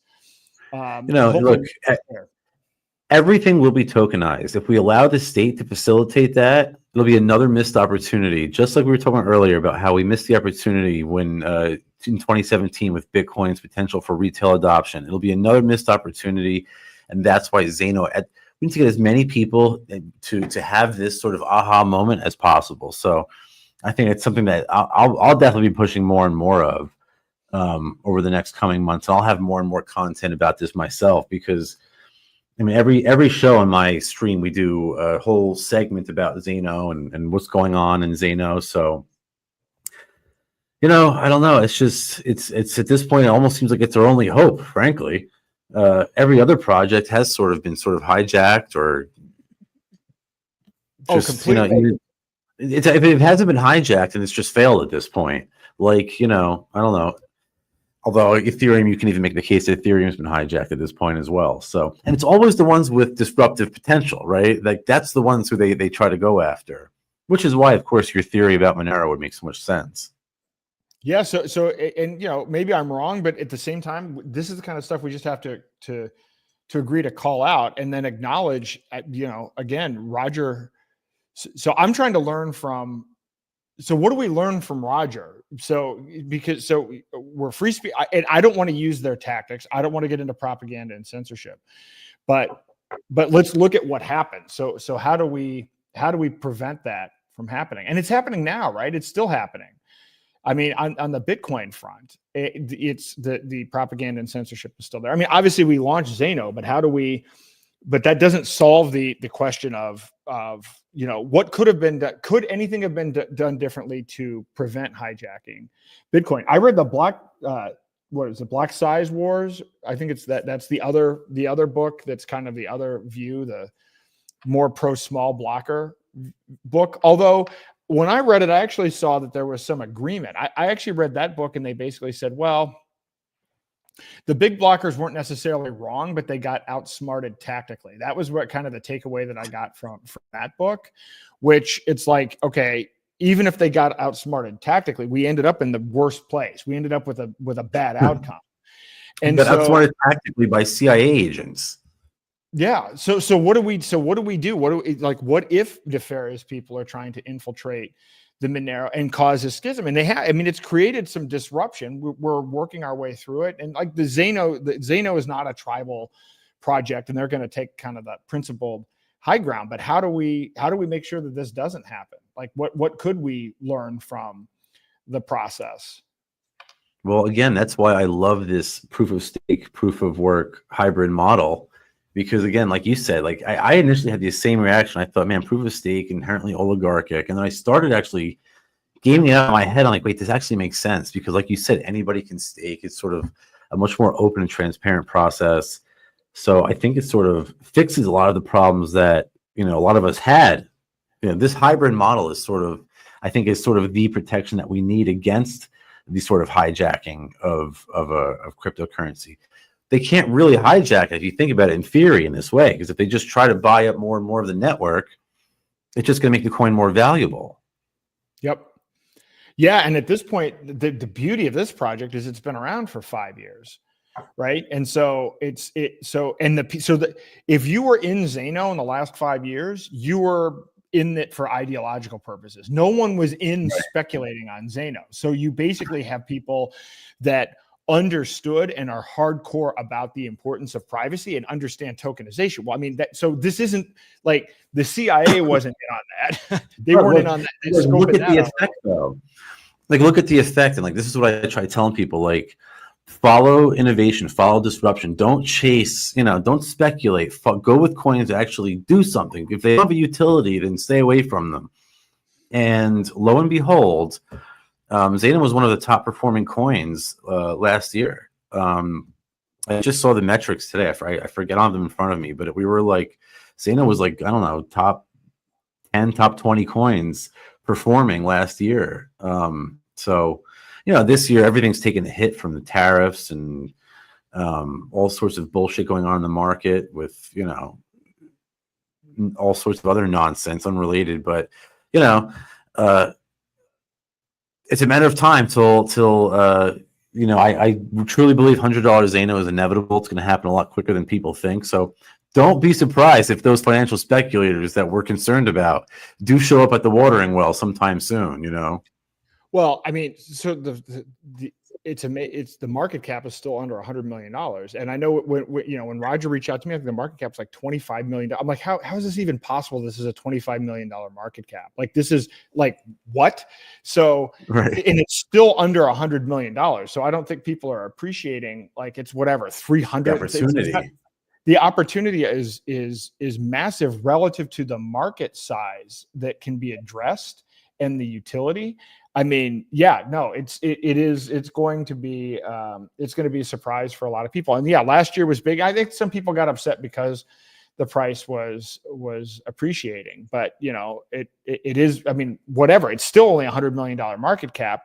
The market cap of Monero is like, I don't know, whatever it is. We'd have to go at some point. I thought it was like $240 or something to have an equivalent market cap for Zano. I might be wrong on that, but it's a huge, it's a huge step up. So yeah, no, people, and I think a lot of the people that are getting into it are still getting into it from a long-term perspective, because at least if they're people, I've introduced a lot of people to Zano, like a ton of people, but everybody that I talk to knows that, because people, what should I invest in? What should I speculate on? I'm like, this is the investment that you make if you want an alternative. This is the hedge against digital tyranny. This is what this is. This is the application for this.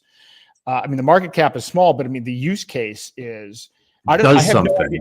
I spend no time. I've never bought a meme coin. I don't care if people invest in meme coins, but like, I don't, time is the most precious thing. How am I going to spend my time? What?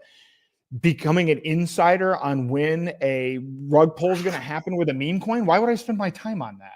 I mean, yeah, maybe I could make fiat, but then for what purpose? Because we're still living in a tyranny. If that's where I'm spending my time and I could spend it on something that could actually promote privacy and promote freedom, then that's a misallocation of time. We're not going to end up in a good place. It's crazy to think Solana is going to be in their strategic reserve just because they've gotten popular through massive rug pulls. Like maybe that's what we should do. You want us to steal your money? Fine. Like, if that's what we have to do to get this shit adopted, give me your money. I don't care. Yeah, I know. It's crazy, but bonkers. I gotta get going, bro. It's getting late for me over here. I'm on the East Coast. So where are you at? Yeah, I'm in New Hampshire. So. Oh, okay. And are you near near the Rogers in the north, or are you down south towards Mass? Yeah, I'm down south. Unfortunately, I'm near the border, so it's a couple hour drive. It's not really that big. It's a beautiful drive, so I actually don't even mind. It's a beautiful time of the year. That's nice up there. An enjoyable experience. So it's literally one of the most beautiful places I've been. So I can't wait to see you up there, man. And we can definitely continue this conversation and do everything we can. I'll definitely take you up on all those different. Get some good ideas. We should collaborate more. I'll shoot you a DM about setting stuff up for Porkfest. 3D printers. We'll get some. We'll make some Glocks up there. Live on site. We can start 3D printing Glocks. That's awesome. I love it. Let's do it. And we're just now planning the tent and the programming. And so any ideas you have, any people you want to bring in, it's wide open. We control what we want to do with this. And so let's make this the amazing. And I appreciate you coming on. You can come on anytime. Again, I'm doing this every night until, Roger's out. Anytime you want to hop on here, I'm going to be doing this for a long time. So you're doing the Lord's work, my friend. And I'll take you up on that as well. Awesome. All right. Well, have a great night. I appreciate you hopping on. You got it, brother. I'll see you, man. Have a good one. All right. Talk to you soon. Bye.